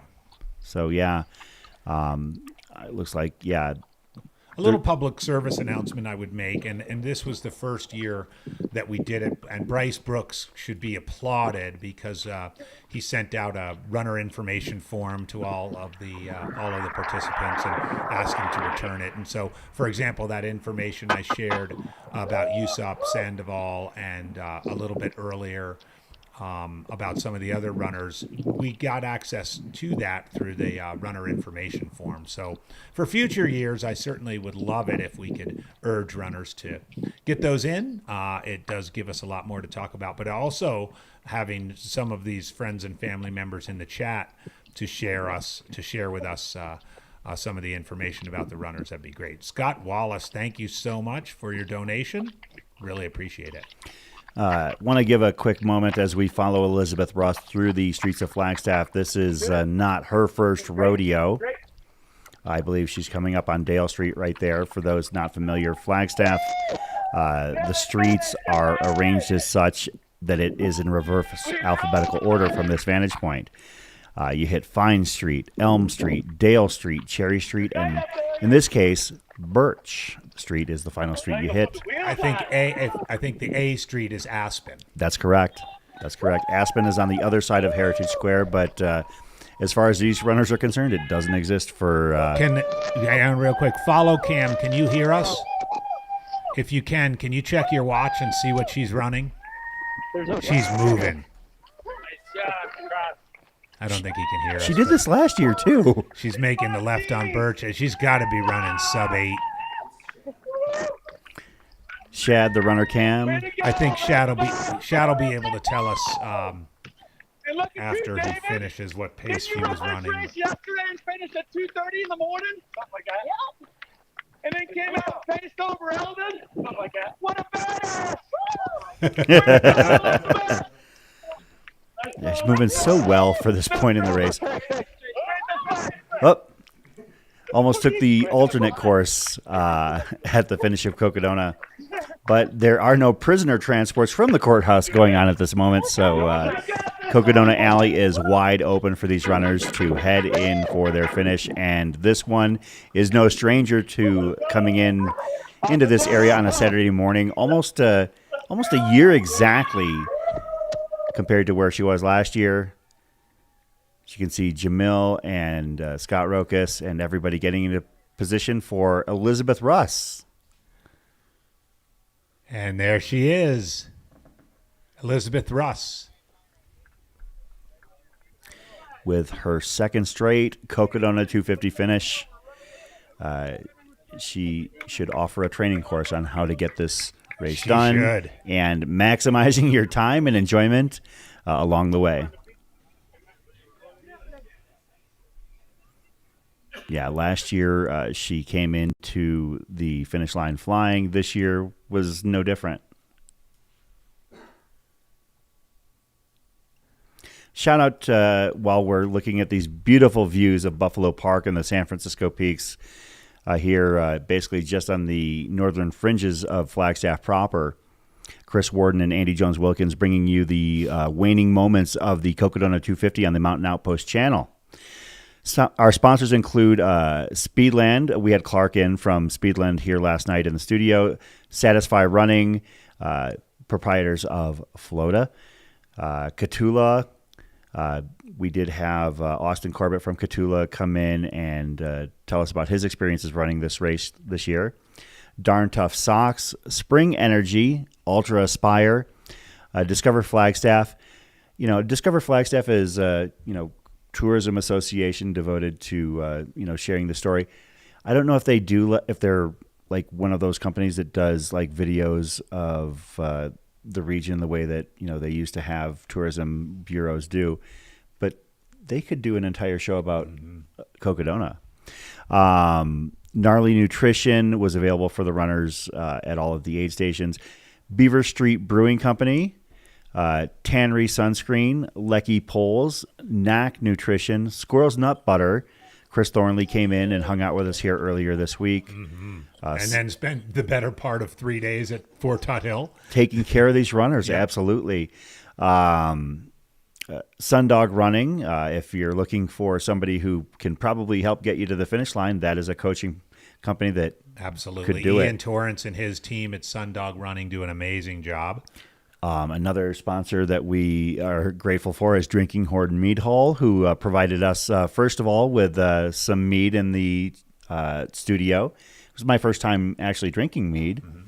And also provided us with some entertainment in the chat. So shout out Drinking Horn Mead Hall. Our colleague Mercedes discovered it too, and I wonder if that's why she's still asleep. Probably. She probably heard that. He's going to be out here in a few minutes. Lumberyard Brewing and Uptown Pub House. And on a personal level, in connection with the Cocodona race, one of the finishers we caught last night coming in was Allison J. Allie J. With her second straight Cocodona finish. She is the owner of Uptown Pub House, which is situated just off of Heritage Square, and it was great to see her finish. And we wondered whether or not she would just head into the place and have a drink after all was said and done. Chris, I want to close the loop on. Those are our sponsors. Right? Sorry, yes.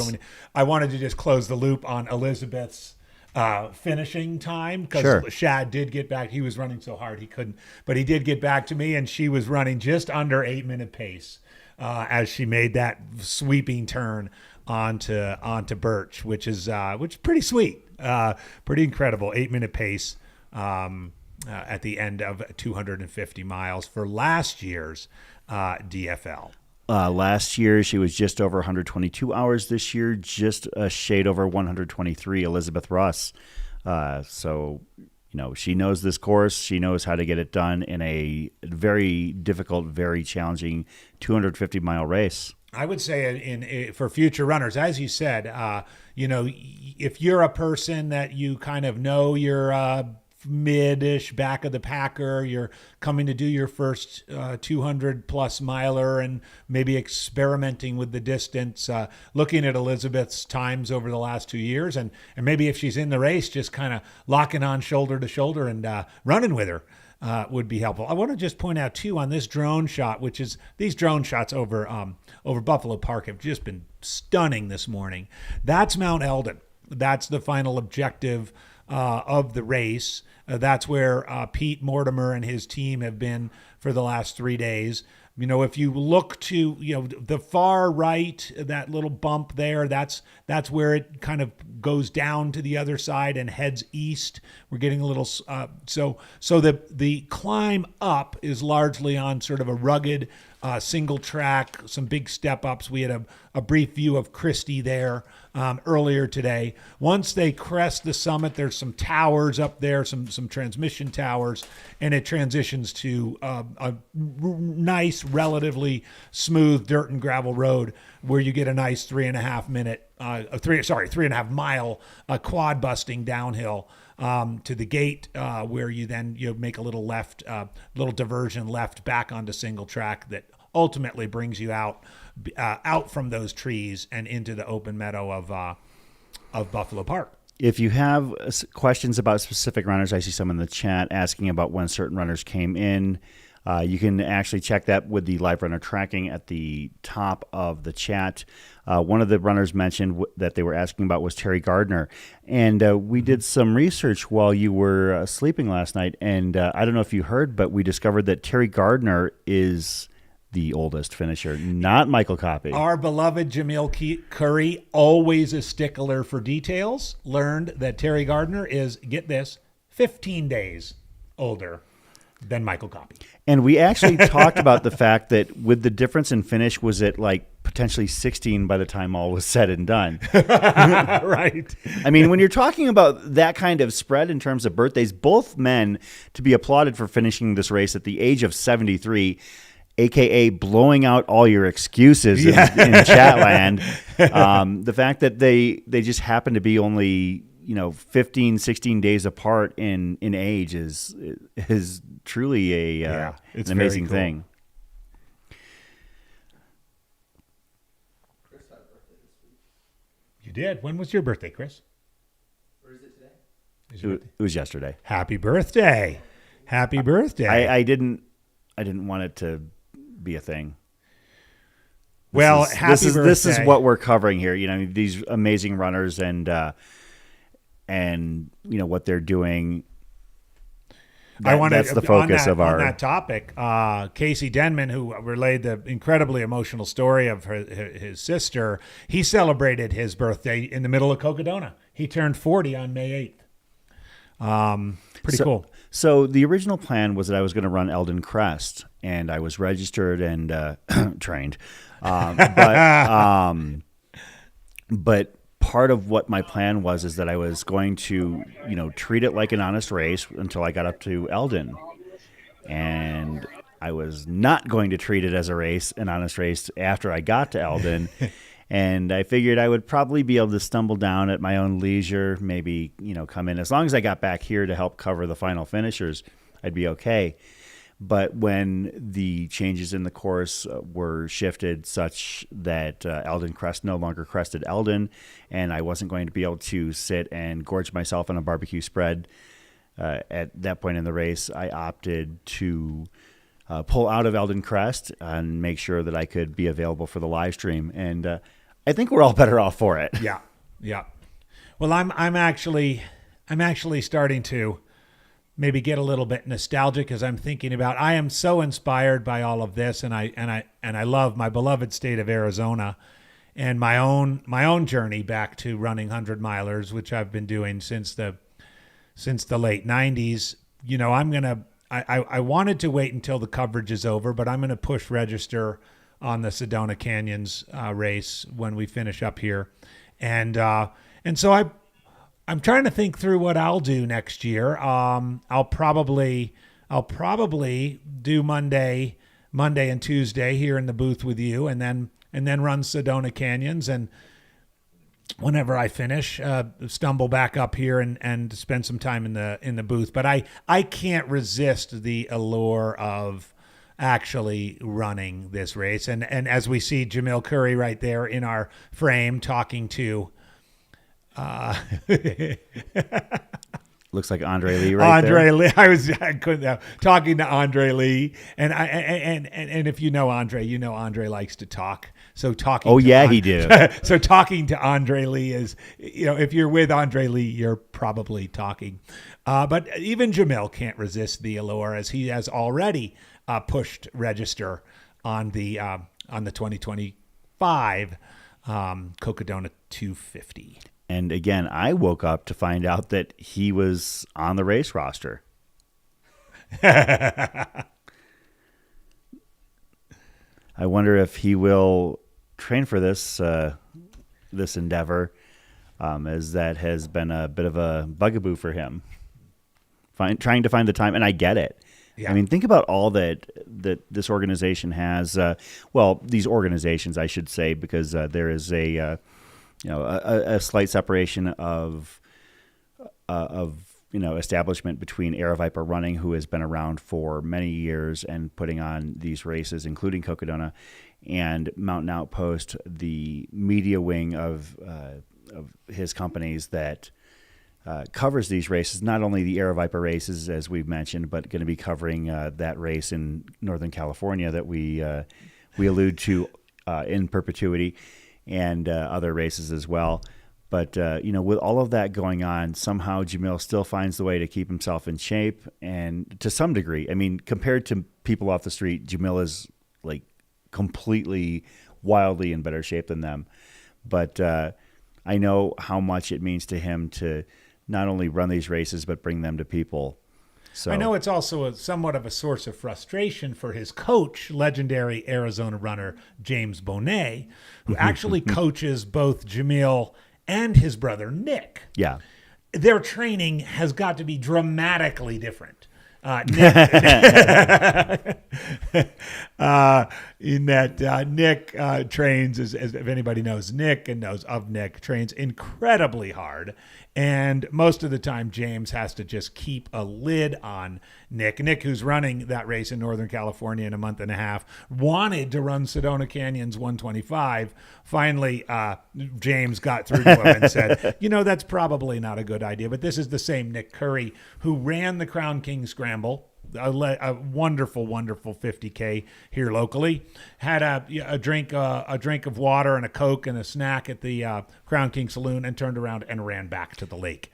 The Crown King 100K. Well, he had to get going because he had to make sure he could actually make it to certain aid stations before they closed on the way back down the race.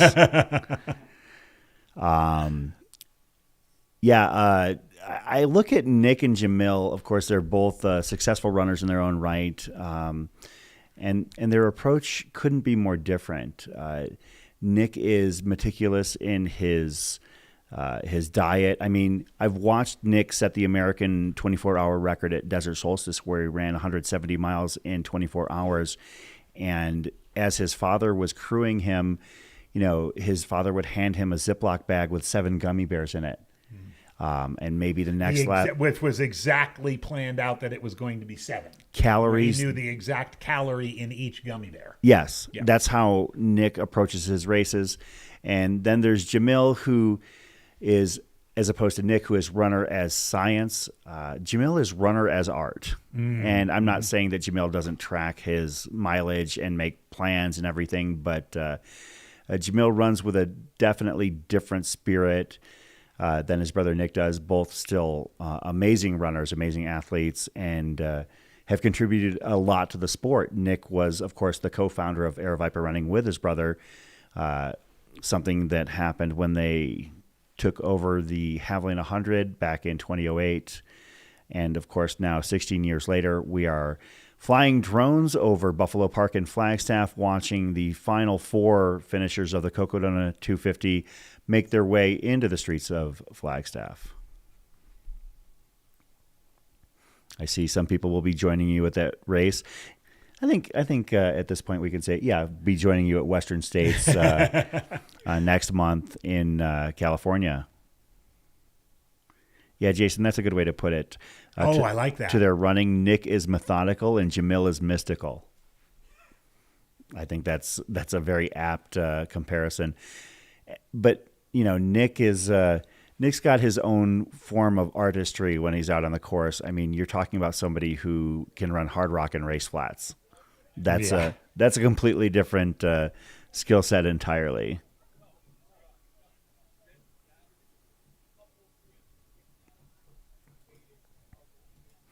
Of course, we are back at Heritage Square at the finish line.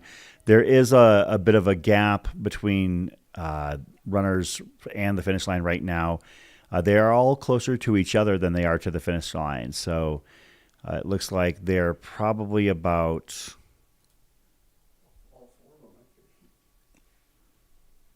Is that all 4 of them in the same shot?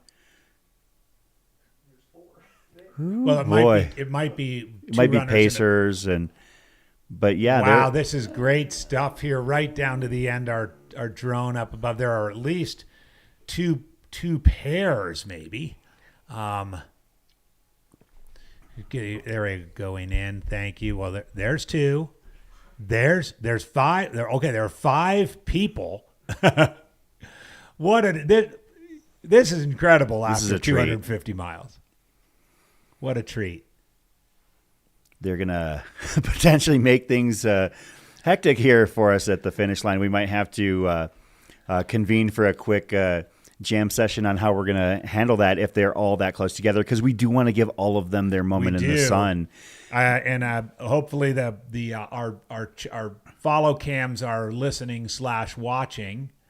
We've done an excellent. It's been so much fun with the follow cams and interviews, but of course we're not sure about how pacers and pacer runners are. But I mean that first pair looks like a pacer and a runner, and then there are 3 back there, which could be a pacerless runner and then another runner with a pacer. We also have to distinguish whether or not they're just simply people out on the trails today. That's true. Shout out to Sherry in the chat, volunteering at Western States Training Camp on Memorial Day. Guess we'll see her there. We'll see her there. Oh, don't break my heart, Roberta. If it's all just day hikers, I would be. No, I mean, so that trail is actually coming off Eldon and is an access point to the Arizona Trail. So it's entirely possible that it could be day hikers or people out for a stroll that do have trekking poles with them. Asking about sweeper, Ronan, I think it's way too early for there to be a sweeper. I would hope they're holding back at this point, unless you wouldn't want they were encouraged to come along by the person at the back. Could have been, because these. All 4 of them came within where we're at with the drone in the last 3 days. Okay, so we have our final 4 finishers, and I think it's safe to say they're all going to finish well within the time frame, are pretty close together. Yeah. Coming through Buffalo Park. Runner cams, if you're in range of our voices, know that they're coming. And folks who are hanging out and enjoying the morning on the streets of Flagstaff, they're waving to the drones. The drone. Yeah, that looks like that might be 3 runners right there potentially. They've all got poles. I mean, maybe 2 of them for sure. This latest one is Christie, now the first of the 4. 246.6, 246.6, 246.6, 246.5. We might have a gang of 4 coming in. Again, Christy Kirchnavi, Robbie Cheney, Dmitro Sokolovsky, and Yusuf Sandoval.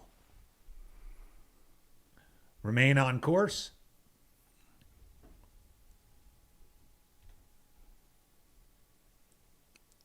I'm looking through our volunteer pages to see if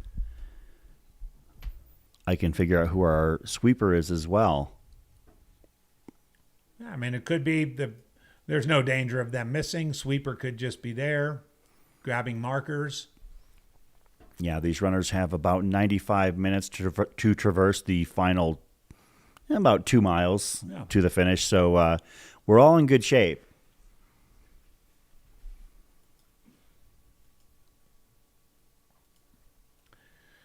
I don't know. Do we want them to know the whole thing about the Lakey poles? I mean, it's almost like an NBA team losing on purpose to get a first draft pick. The Tankathon. Yeah, I don't know how that's going to work. Maybe they just like that scene in the movie The Dark Knight where they just throw the Lakey poles in the circle and say, "Figure it out." Our friends and sponsors at Lakey, Jamil let us know a little while ago. Both DFLs for the 125 and the 250 receive a free set of Lakey poles. I was sort of joking during the last 2 runners of the 125 because they were running together, whether Lakey would give them 2 sets of poles or whether they would each just get 1 pole. And the chat really wanted them both to get their own set of poles. How you feeling over there? Good. I'm trying to visualize how much equipment has to go back to Phoenix. All right. You want to come over here and have a seat? We'll keep the shot on the screen right now, but this is somebody else who I want to acknowledge and appreciate here, going to be coming in and sitting in with us. How's it going, Chris? Good. Grab a microphone right there. How you doing, Lyle? I'm doing fantastic. Of course, for those who have been following along our coverage here this week, Lyle has been immensely helpful and invaluable to our live stream. Describe where you've been all week. Kind of been all over the place. Been, the first couple days, few days, I guess, I was just kind of chasing the leaders, trying to stay ahead of them the whole time, getting the live stream set up, and then since then, I've just kind of been finding places where we can focus on some of the mid packers. And yesterday I was at Buffalo Park, and it's been kind of an adventure. A race in and of itself, and I'm sure you guys can relate. Like you guys, it's a lot of sleep deprivation, and I'm actually pretty impressed that your guys' voices are still as sharp as they are after talking for an entire week. A couple of leather-lunged veterans of the live streaming. Well, I bumped into Ashley Paulson at. Oh yeah, yeah, and she couldn't even whisper. Her voice was shot. So we had. Yeah, we had, and that's what I was going to say. Did you really? we had Ashley in, and to be honest, I kind of felt bad. Oh yeah, because we had been strongly encouraging her to come by, and she actually has so much going on. She needed to get out of town. She needed to get back home because she's going to become a grandma this week. I know, isn't that so crazy? Yeah, but she and her husband. Shout out to Ashley, she's awesome. Yeah, she's a good friend absolutely. of mine for a long time. Very gregarious personality. But she and her husband came by here and waving to the drone. And sorry to interrupt. No, this is wonderful. Ashley came in and hung out with our hosts. I want to say that was Shelby and Mercedes at the time, and talked about her voyage, her journey as part of this race, and did so with what little voice she had left. Oh, yeah. And so I tried to kind of encourage them to, kind of keep things brief and concise.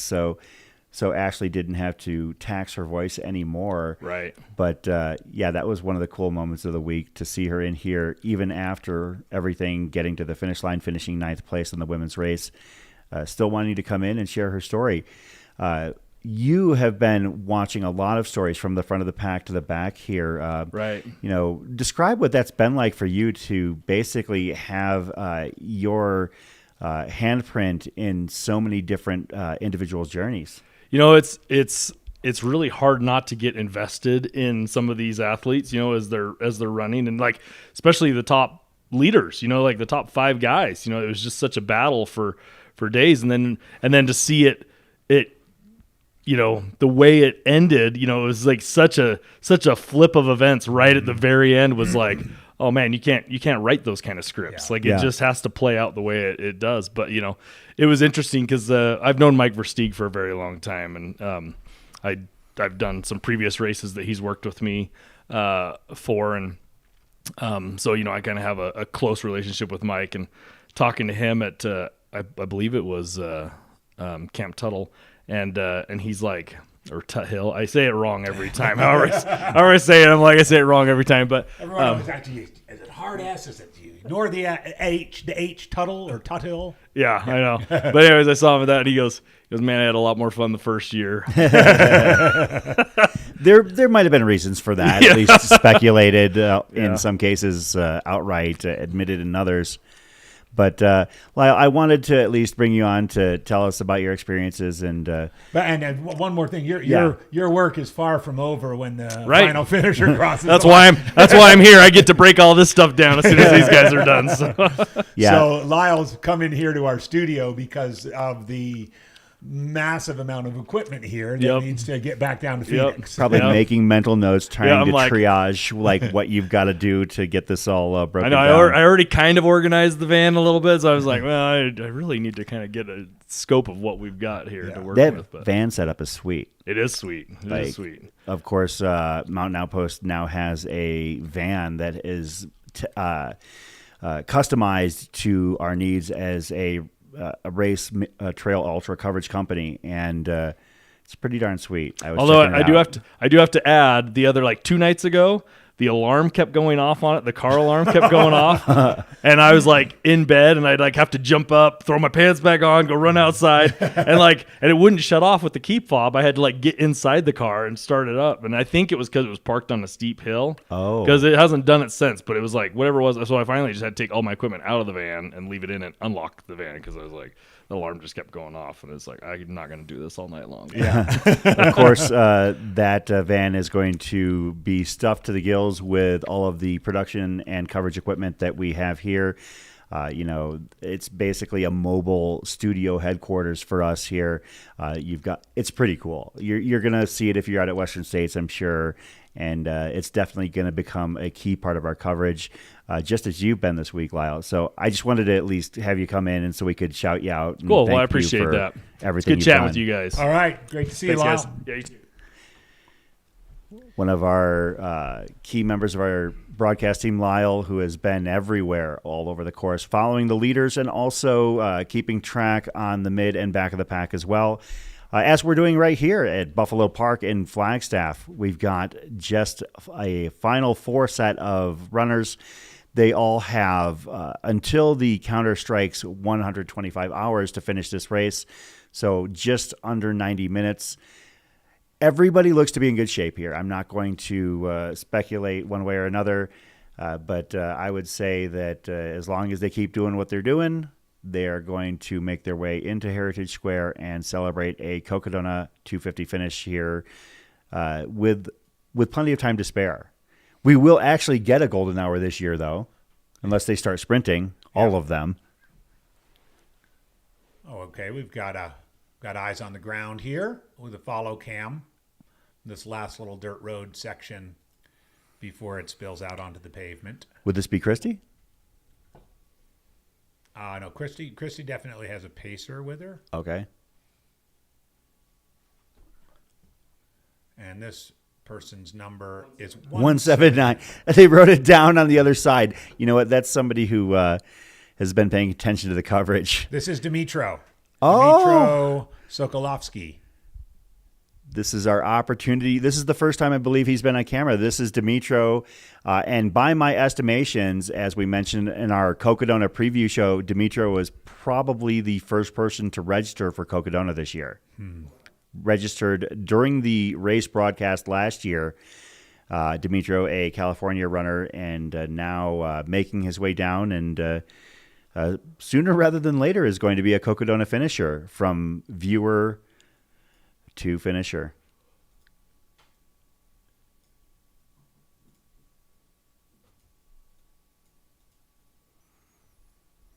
Looking strong, like maybe an ever so slight lean right there, but maybe a 2 out of 10. Okay. Of course, AJW has declared himself the ultra lean critic and judge here, presiding. Hey, I tend to be. I like to think of myself as the lean classifier. I classify them on a scale of 1 to 10. For example, our 6th place finisher last night, Jonathan, he was, or not last night, however many nights ago, he was a 6 out of 10. His lean. Those are 4 people, so it could be. Oh, the jester's out there helping out. Yes, that is him. Ed the Jester Eddinghausen simply just cannot stop getting miles.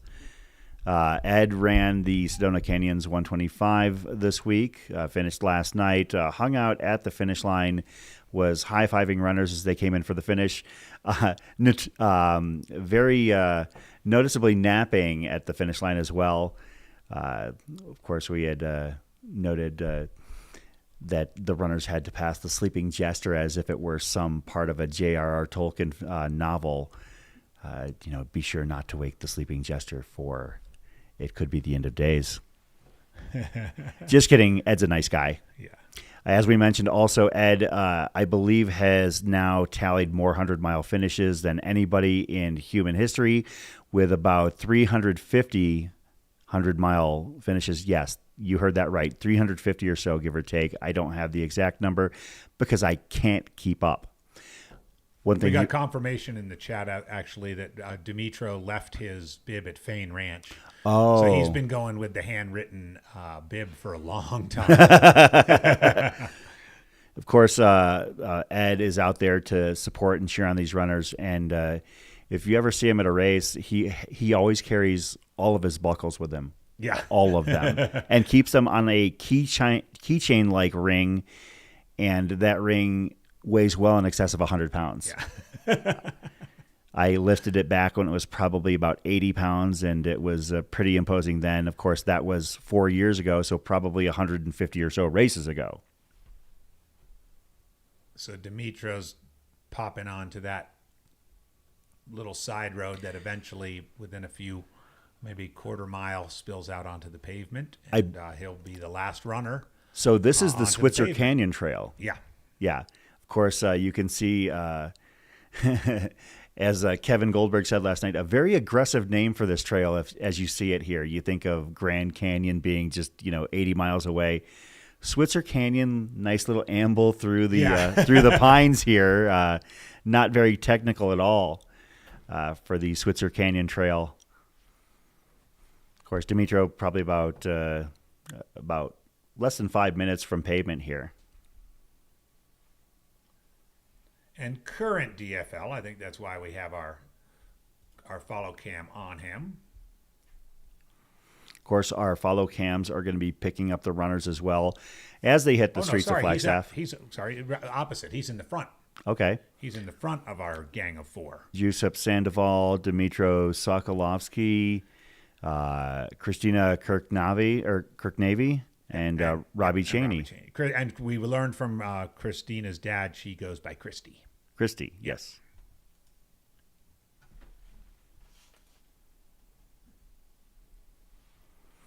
And I believe somebody else pointed out that in pre-race interviews, Dmitro was going by Demo as well.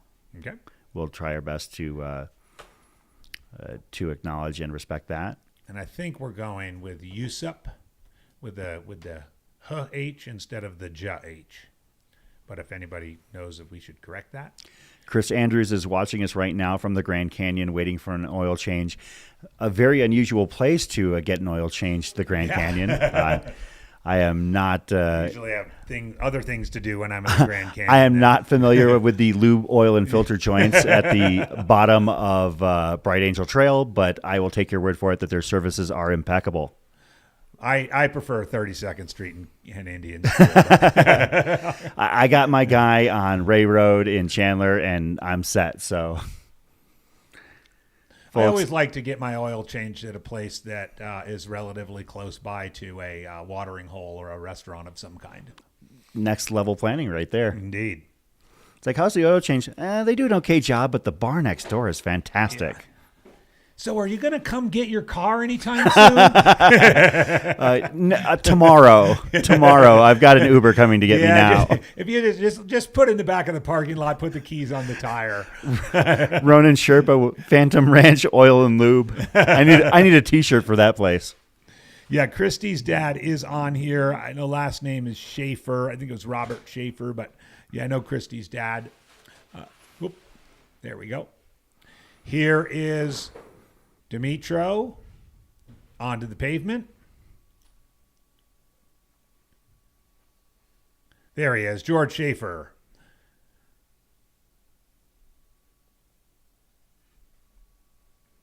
And runners are encouraged. I know this might seem odd. By the way, go D-backs, Dimitro. I love that.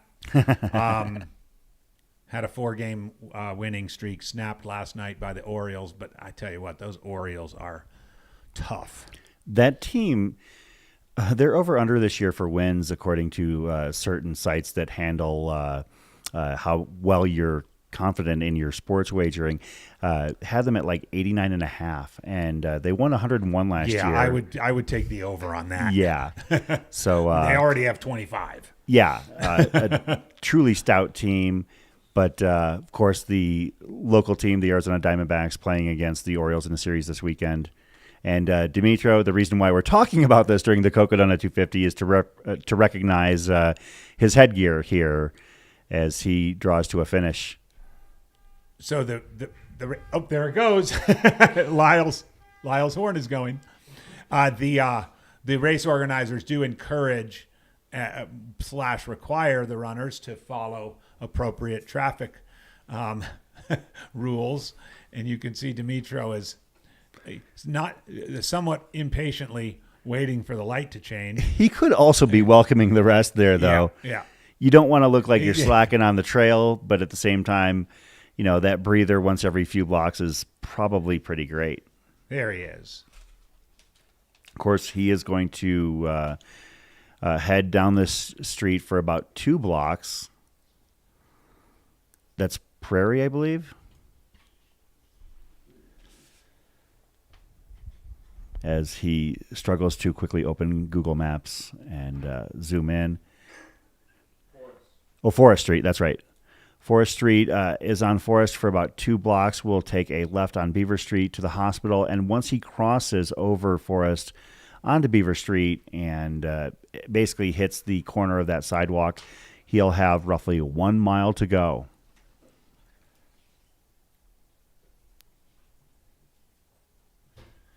So many stories, as there are each and every year at Cocodona. But Chris, this has been incredible, and we have 4 runners left on the course, remarkably close together. You know, within a couple of tenths of miles for each. They're probably all going to be over 124 hours. And comfortably under 125 hours. I'm sure they all know that. And 4 more finishers of the Cocodona 250, and it'll be a wrap for the 2024 year. Yeah, I would venture to guess that everybody is inside of 2 miles at this point now. I would too. Looks like Dimitro has broken away from that final pack and going to be heading down Beaver Street, accompanied by our filmers. Another. He's not timing the lights right. At this point, the fact that he's timing anything at all is pretty impressive. And now, if I'm right here, Chris, he's on to Beaver Street now, right? With this left turn. As soon as he makes did he make the turn on to the? No, he's not on Beaver yet. He's not on Beaver yet. Okay. It's right at the hospital. All right. Yeah.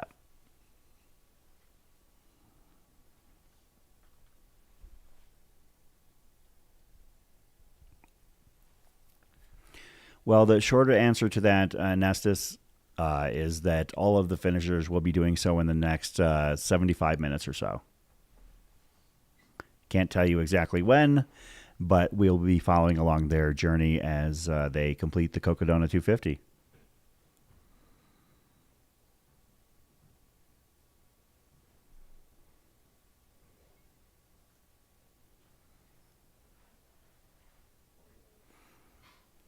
One of the cool things about Flagstaff is that it is a highly active community in terms of trail running, road running, cycling.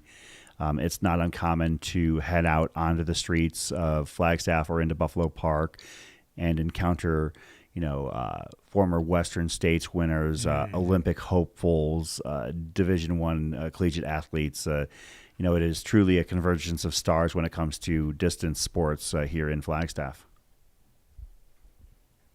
We're watching Dmitro Sokolovsky.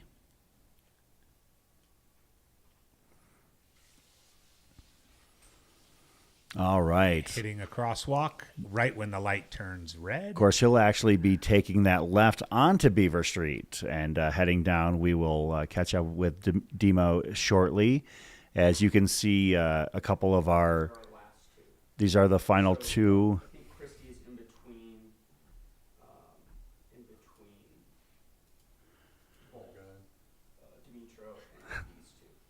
Of course, that would mean that this is Robbie Cheney and Yusuf Sandoval flanking Ed the Jester Eddinghausen, who ran his own race this weekend. And as you can see right there, the two of them simply, when one of them had to pause, they all just stopped. Yep.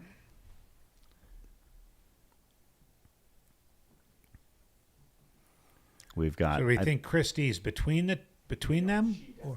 She okay. Okay. Do we have a camera with her? Okay, gotcha. Yeah, at this point, pretty soon we're going to have dedicated cameras to each of these final runners here. I mean, we might be able to get away with a single camera for the final two runners right here, but we will have Christy picked up by an individual cam as well, and we will bounce around between our three camera follows on the streets of Flagstaff here for the final mile and a half. Looks like that would be Christy right there. Yes.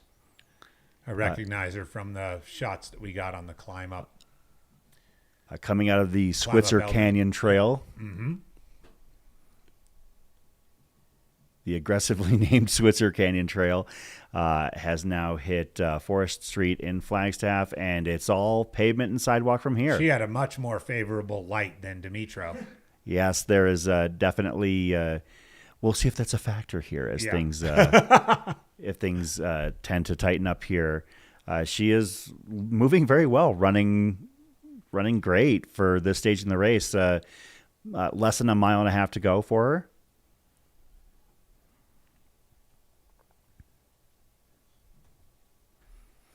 Yeah, for those that aren't familiar, we'll give him some shouts a little bit here in just a moment. But that is Demo Sokolovsky heading down Beaver Street, passing the Flagstaff Medical Center. And once they hit the Flagstaff Medical Center, the front of the building, they basically got 1 mile to go. So this would be his golden mile.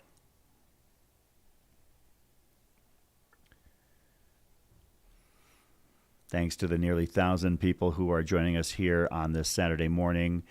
I'm truly excited we actually get a golden hour this year. It's a luxury we're not all the time afforded.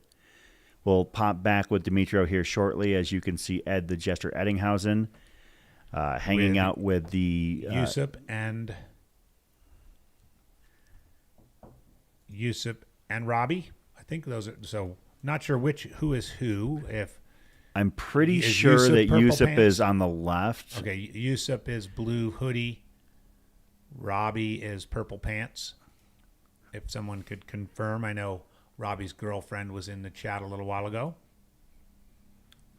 Yusuf from Jackson, Wyoming, and Robbie Cheney just from just down the hill in Phoenix, Arizona.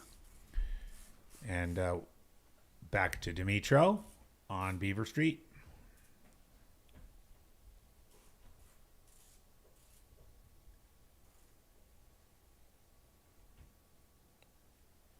And poor Dimitro has another bad luck light. There he goes. Man, that guy's luck with the lights is the worst. As he passes Beaver Street Liquors. Here comes Christy. Again, getting good luck on the lights. Maybe this is a testimony as to how they live their lives here. We got Dimitro getting red lights at every opportunity, and Christy just... You know how ambulances and first responders in the city have the little thing that they can make a light change when they're coming? I wonder if Christy has one of those. Verde with the excellent point. They have 1/250th of their journey left, basically. As you can see, our final two runners accompanied by a pacer, actually two pacers if you count the Jester, who ran his own Sedona Canyons race. As you can tell visibly, still feeling the effects of 125 miles in the desert, but wanted to come out and see these last runners in. These guys are moving like a group that's going to finish together. I could see that. That's just kind of a feeling I get. I mean, unless one of them stops at a convenience store or something like that, or just have that look. Janice Lyle asking what to do with the rest of the weekend. Now, I don't know about you, but sleep is going to definitely be capitalized. Somebody asking if we can get someone to push the crosswalk buttons for Demo as he's approaching. Yes, can we get someone out there to do the to get Demo so he doesn't have to keep stopping? Yeah, at this point he's looking good and got a steady shuffle heading down Beaver Street, less than a mile from the finish. Yeah, hopefully when he gets to that iconic left-hand turn at Birch, that he'll have some luck go his way and won't have to stand around. Mm-hmm. I know what's going to happen. So somebody at the finish line is hearing this and seeing this and going to see him coming down the street and will indeed push the crosswalk sign. I'm going to put my money on Andre Lee. I think Andre's going to hear this and he's going to, oh, now wait. She sees it's green. So, but she's turning left, though. Oh, there she goes. Don't tell me. Watch it change right away. Okay, she's got... But she looks like she's in great spirits. Doesn't look like this bothers her one bit. Demo doesn't need a pacer. He needs a button pusher. Well, if your pacer's really good, they are button pushers. A button pusher. Just know just the right buttons to push. Yeah, the back end of the group here has roughly less than a mile and a half at this point.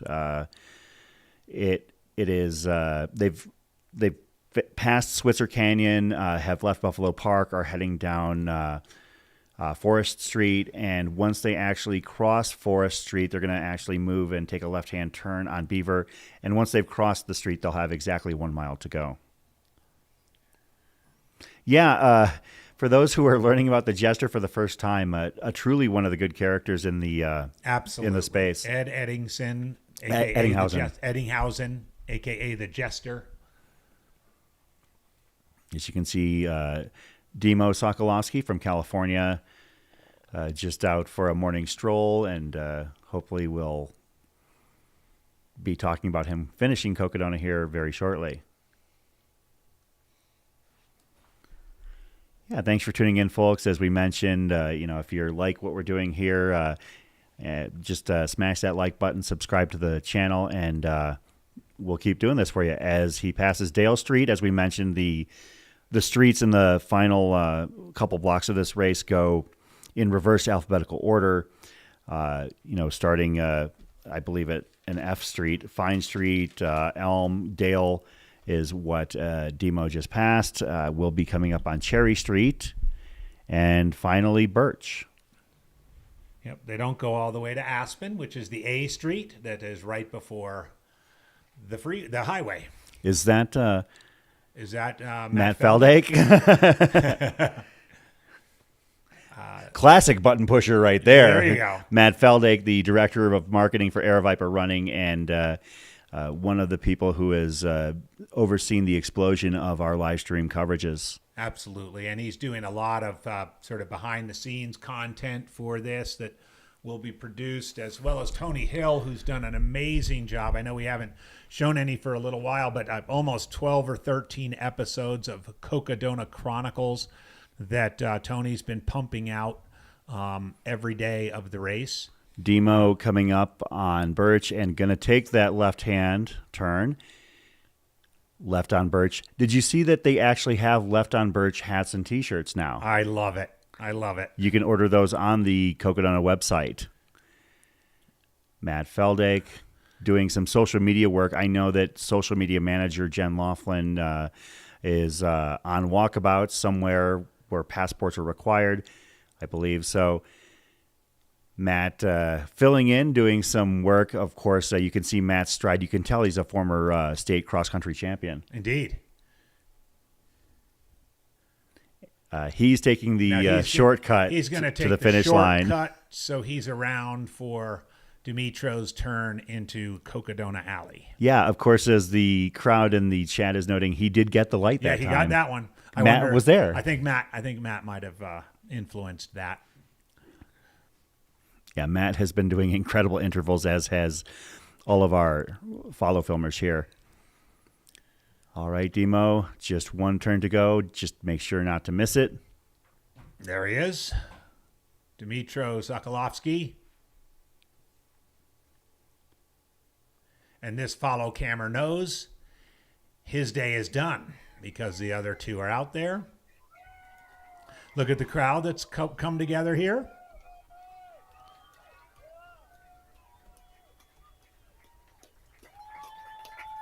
Dmitro Sokolovsky from California, our most recent Sedona 250 finisher, squeezing under 124. There's Tony Hill I was speaking about with the black bucket hat, been producing Cocodona Chronicles. Here are Yusuf and Robbie, Yusuf Sandoval and Robbie Cheney. I wonder if the jester has been dropped. I doubt it. No, I see it. There he is. Yeah, it is incredibly difficult to drop the jester. I can tell you that from personal experience at Hotfoot Hamster 2017. That was my first experience with racing the jester, and definitely a hard-learned lesson. Ed was racing Hotfoot Hamster. I was trained probably the best in my career at that point, and I was looking forward to racing him because I was like, oh man, this guy's a legend. I can't wait to see what it's like to share the course with him.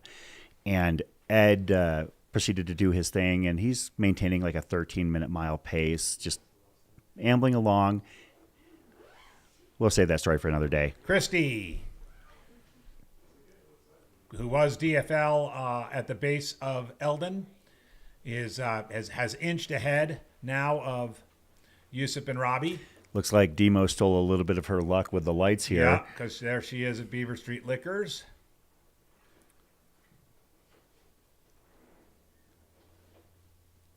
She's getting a little bit of the bad light luck. Aid Station Fireball pointing out what you mentioned yesterday, Chris, that the famous left on Birch is actually an illegal turn for a vehicle. It's okay, of course, for a pedestrian, but Birch is a one-way that goes to the right there. And of course, the runners make that left, get quickly onto the sidewalk, and are safely out of harm's way. But one of the fun little quirks of these final little bits of the Cocodona course. Of course, Christy still moving pretty well here at this point. Boberta with a great point in the chat. Imagine running a race like this up for days and a 7-foot-tall with hat jester is following you at the end. Ed himself is about 6'5", 6'6", maybe, extremely tall guy, and that hat doesn't shy away from it, quite leans into it. Ed is a very imposing figure, typically wearing non-matching hokas. Yeah, that are cut, the toes are cut out sometimes, and they're definitely well worn. He does not adhere to the change out your shoes every 400 miles rule. Yeah, because he's got those old Hoka thick boys. Oh yeah, yeah. He doesn't play with that new stuff. He has, I don't know. I think they're probably pre-purchase of Decker's Hokas. Pre-purchased by Decker's Hokas. Okay. Oh yeah. There's Christy running. Definitely running.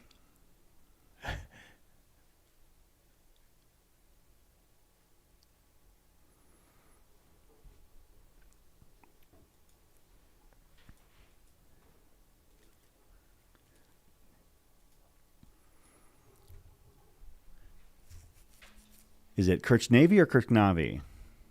Have we established that? We have not, Dad. We've established Christy, so maybe Dad, who's still in the chat, could phonetically spell the last name. I've been going with Navi. I don't know if that's the case, but I've been going with Navi. Yeah, when the jester was chasing me, I wished I was hallucinating because he ran me down and taught me a valuable lesson about pacing in long-distance racing. Just a few short blocks for Christy here as she makes her way through the streets of Flagstaff. Is this the D street or the C street? Oop, missed it. I think that was the F street. D is F street. Okay. Yeah. Dale Street is at an apartment complex, a fairly new construction. We've gotten to know these these landmarks on Beaver Street here for sure. Navy. Okay, so Kirch Navy. Thank you so much. Kirch Navy. Christy Kirch Navy. Oh. And the final two finishers are actually within a mile to go as we have entered the golden hour here. There we are. Just over 124 hours. We're going to flash back to Christina here, or Christy. What started at 5 a.m. Arizona time, bright and early on Monday morning, as all of you were beginning your work week, so were these runners. Think about that. I mean, think about what you have accomplished or not accomplished since last weekend. And yeah. And these runners are still out there doing the same thing they were on Monday morning. Christy is moving, high-fiving. That's Matt Feldick. He's going out to get a little jester content. Is the jester still wearing the same clothes from the 125? That would be legendary. Yep, 100%. That was Elm Street that Christy just passed, and definitely not having any nightmares here. And she is being filmed from in front by the one, the only Jamil Curry.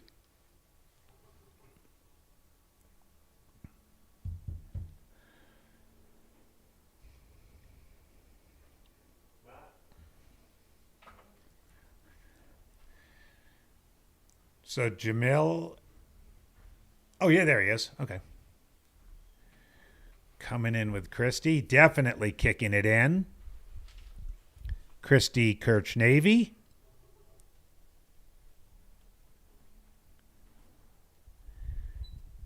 Another high five.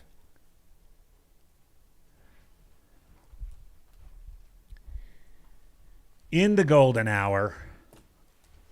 We'll have 3 finishers in the final hour, in the early part of the final hour.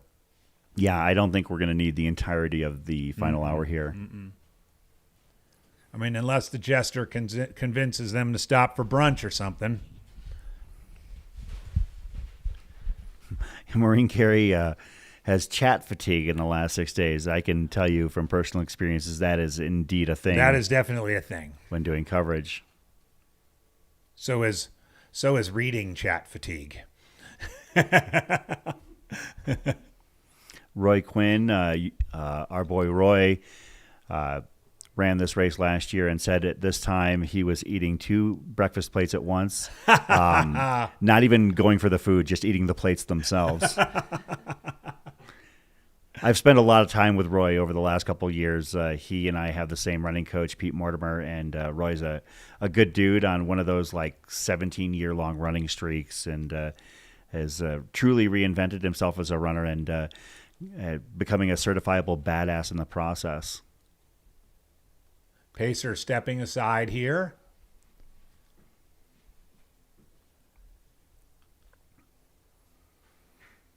Jam cam. You know, I have barely watched all of the content that the social media team has put together this week because I've been so focused on what we're doing it'll be here. It'll be good to catch up on that next week. Well, to have more consume more Cocodona content and not be productive. Absolutely, and that's the thing is that for those of you that are asking, what are we going to do next week? Catch up on everything else that has been put out there because it is literally days worth of content, whether it be the stuff from Tony with a Sony, or what Jamil's doing here, what Jen Laughlin, Matt Feldake are doing on the social media team. So much content being put out here on this race as the most iconic left-hand turn in all of sports, left on Birch. Christy Kirknavy heading down. Chasing down the jam cam. Jam, don't slam into that dumpster. Watch out for that tree.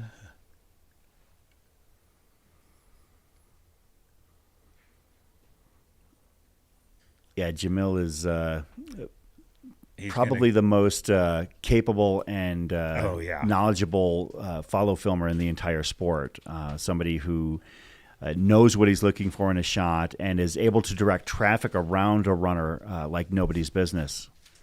Was there ever an OHG, OLSG interview? We had OLSG in here. Oh, man, that was fun.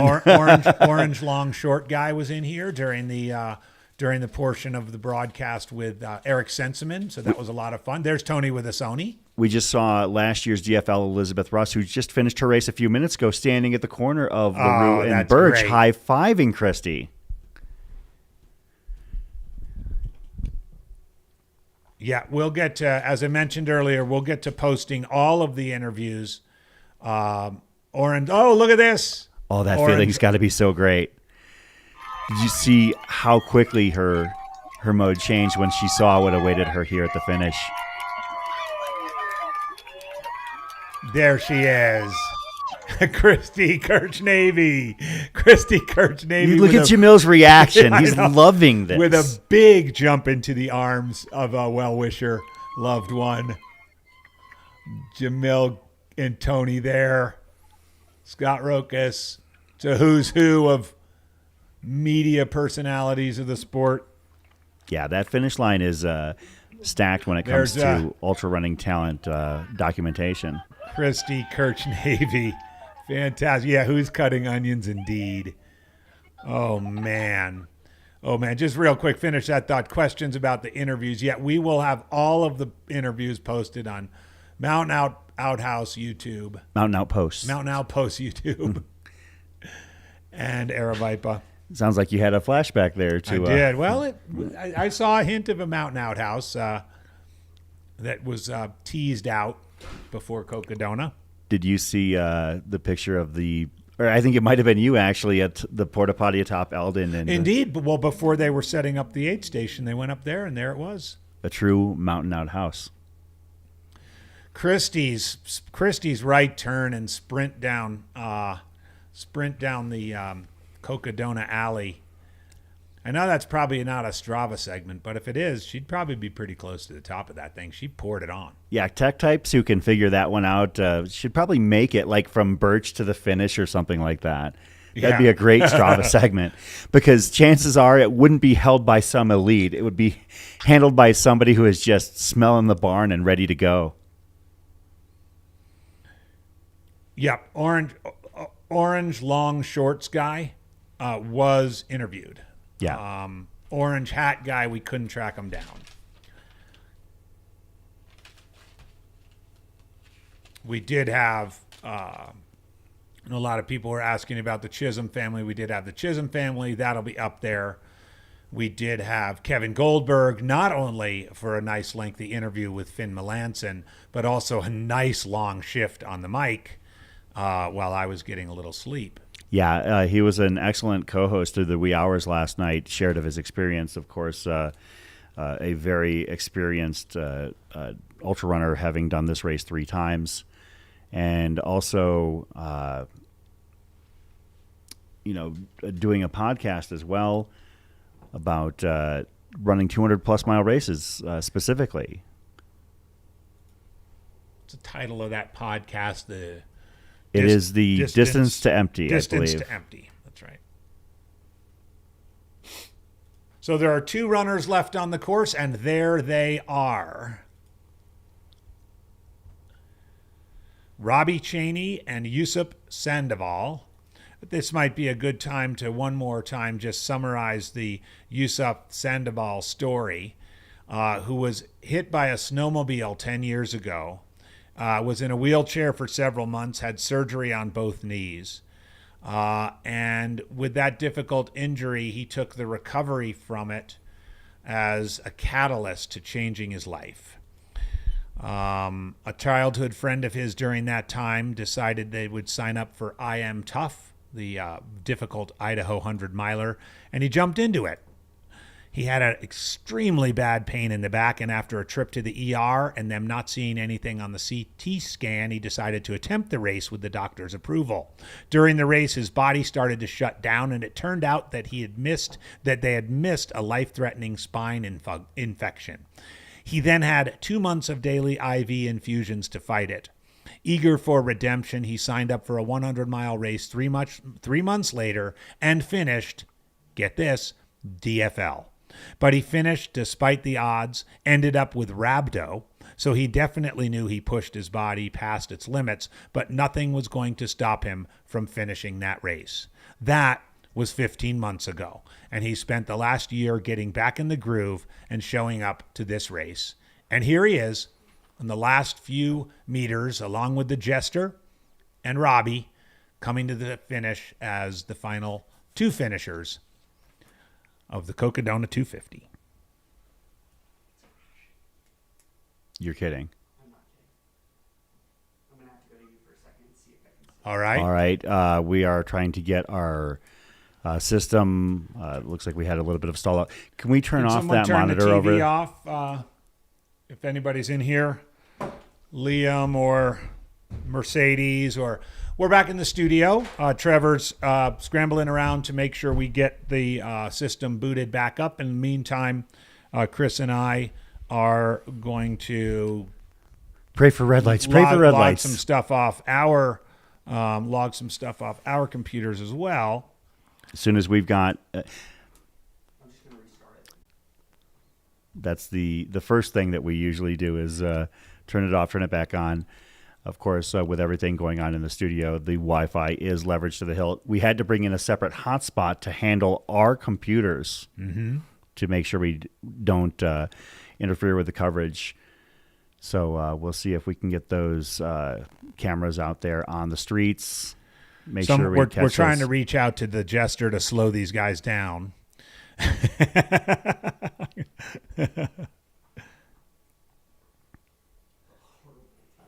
Yeah, absolutely. It's not ideal timing for sure, but we do what we can. We're back here and we're getting our camera connections reestablished here and hoping here. We are definitely, chasing seconds here, but we'll do our best to make sure that we bring it. And if we don't have it here, if the worst case scenario happens, we know that it's being recorded for posterity, and you're going to be able to find those videos, finishes. Jamil is out there with the Boots on the Ground team, Matt Feldake. They're doing the content. So if we don't have it here, we will apologize profusely, but we also know that we've got a tremendous amount of redundancy when it comes to our coverage. So, they just made the left on Birch. Turn. Oh, the chills in my shoulders. Here they are. And they're going to run. And there's Jamil. Here we go, folks. The final finishers. Flanked by Elizabeth Russ, last year's DFL. Oh, that's cool.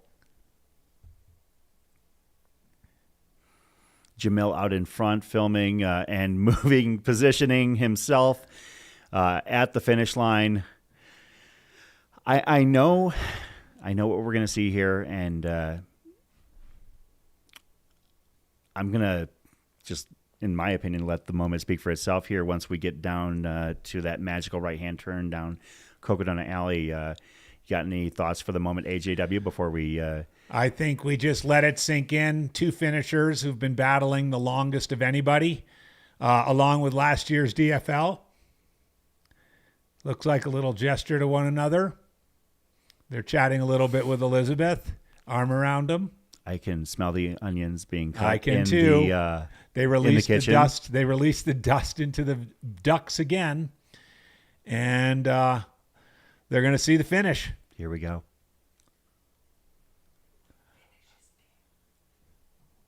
Now they're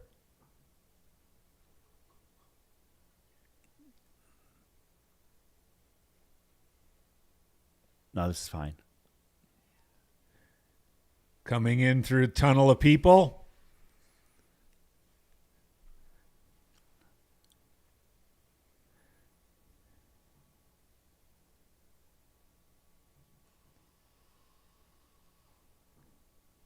Congratulations.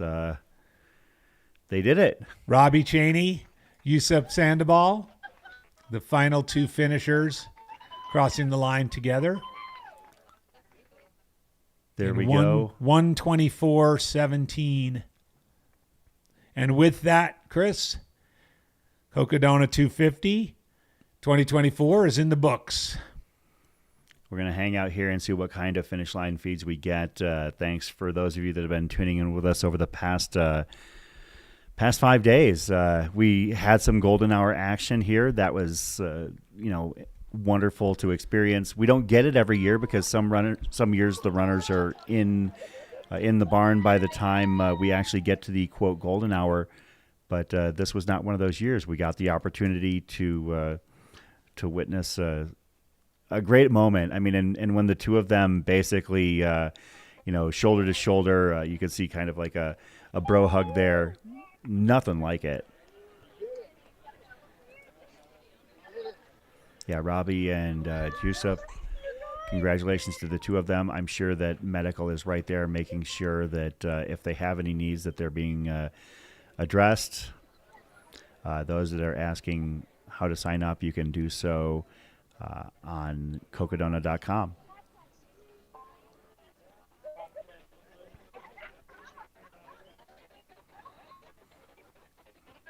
There's a big crowd down there on Heritage Square. It's great to see the now seemingly traditional human tunnel. Yeah, that's something that I don't remember if Andre had that the first year, but I know that Stephen Park definitely did the second and has become one of the great traditions of this race is, everybody down there turns into a human spirit tunnel, 50 people deep on each side, and acknowledges the runners and the hard work that they've done over the past 5+ days. Yeah, thanks to those in the chat that are appreciating the work we do. We wouldn't be doing it without these runners, and we wouldn't be doing it without the audience hanging out with us here in Flagstaff, Arizona over the last several days. The story of the 2024 Cocodona race has been completed. We got to know and become emotionally invested and some people we didn't even know existed a few days ago. Yep, for sure. And as we've been saying all week, at the beginning of the week, the potential for 250 different, unique, special stories. And it's been an honor and privilege of mine to be able to spend time here sharing some of those with you, with all of you. And goodness me, we know there are probably a lot more out there that we'll hear in the coming days and weeks. I think as I talked a little bit about last night, we live in challenging times. And it's weeks like this that I think renew hope, renew a sense of, life is good. And when you have a week like this in the heart of the state we love so much, Chris, our beloved Arizona landscape, and a sport we love and an organization we love, magic can happen. And I think we've seen that magic happen all week. So thank you all for joining us. I'm going to sign off and let Chris take it the rest of the way. Thanks, everybody. Thank you, AJW. We're going to stick around here for a few more moments. I want to make sure we don't miss anything in case they do have the capability to do interviews or something such as that. But I do want to stress again, if they happen to do interviews and we're not able to carry them here, they all undoubtedly will be available quite quickly on social media channels such as Air Viper Running, Mountain Outpost, and the Cocodona feed itself, on Instagram, on YouTube here as part of this channel, Facebook for sure. I do believe we still have a Twitter/X presence as well that we do use to cover these events. Yeah, thanks AJW for sharing this week. We're going to just keep eyes on here for a few more moments, see if anything else is still going. Yeah, and amidst it all, the jester is still standing.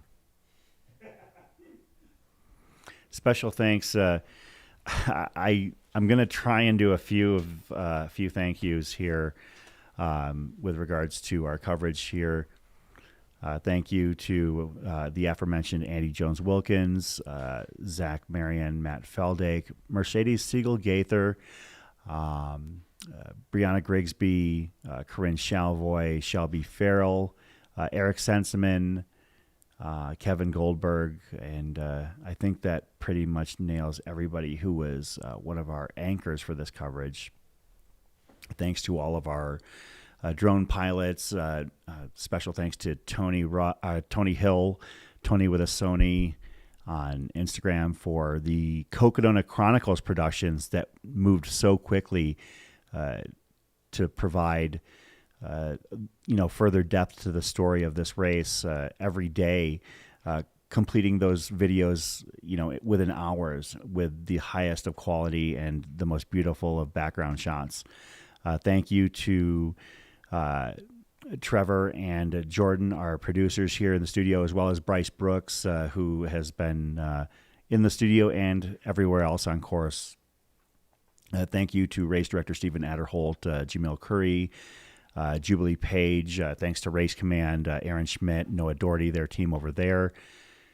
Thank you to all of the runners, to all I don't know how many finishers we have, and frankly, that's not a number that's important to me right now, because not every story ended that way, but we were able to carry as many as possible. I see so many faces of people we followed this week out there at the finish line, and it's simply beautiful.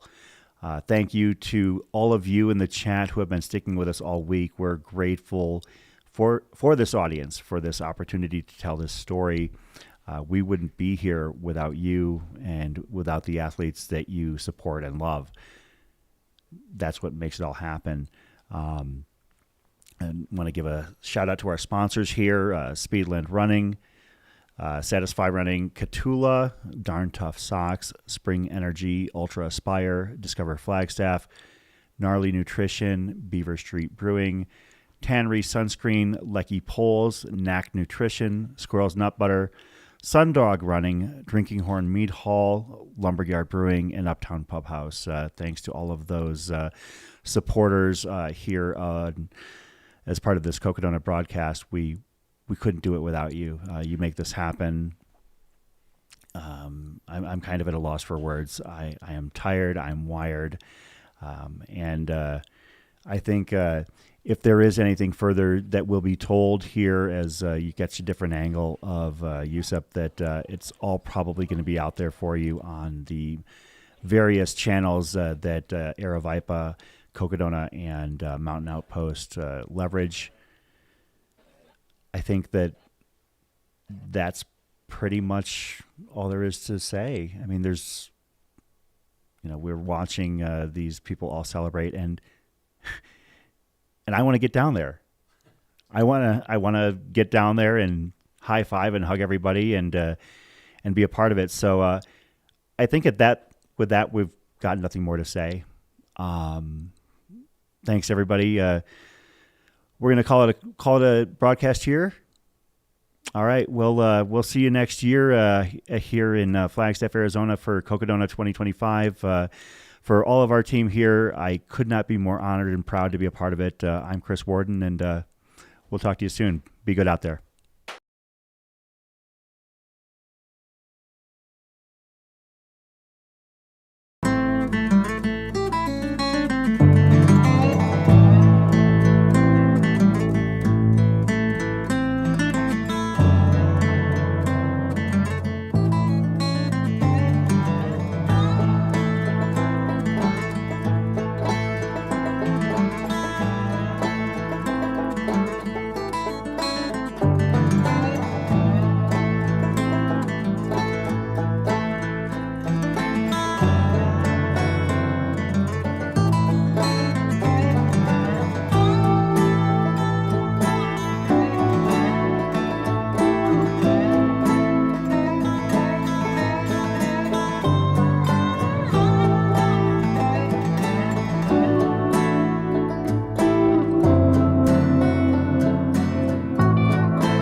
Soda! Oh, the energy of soda.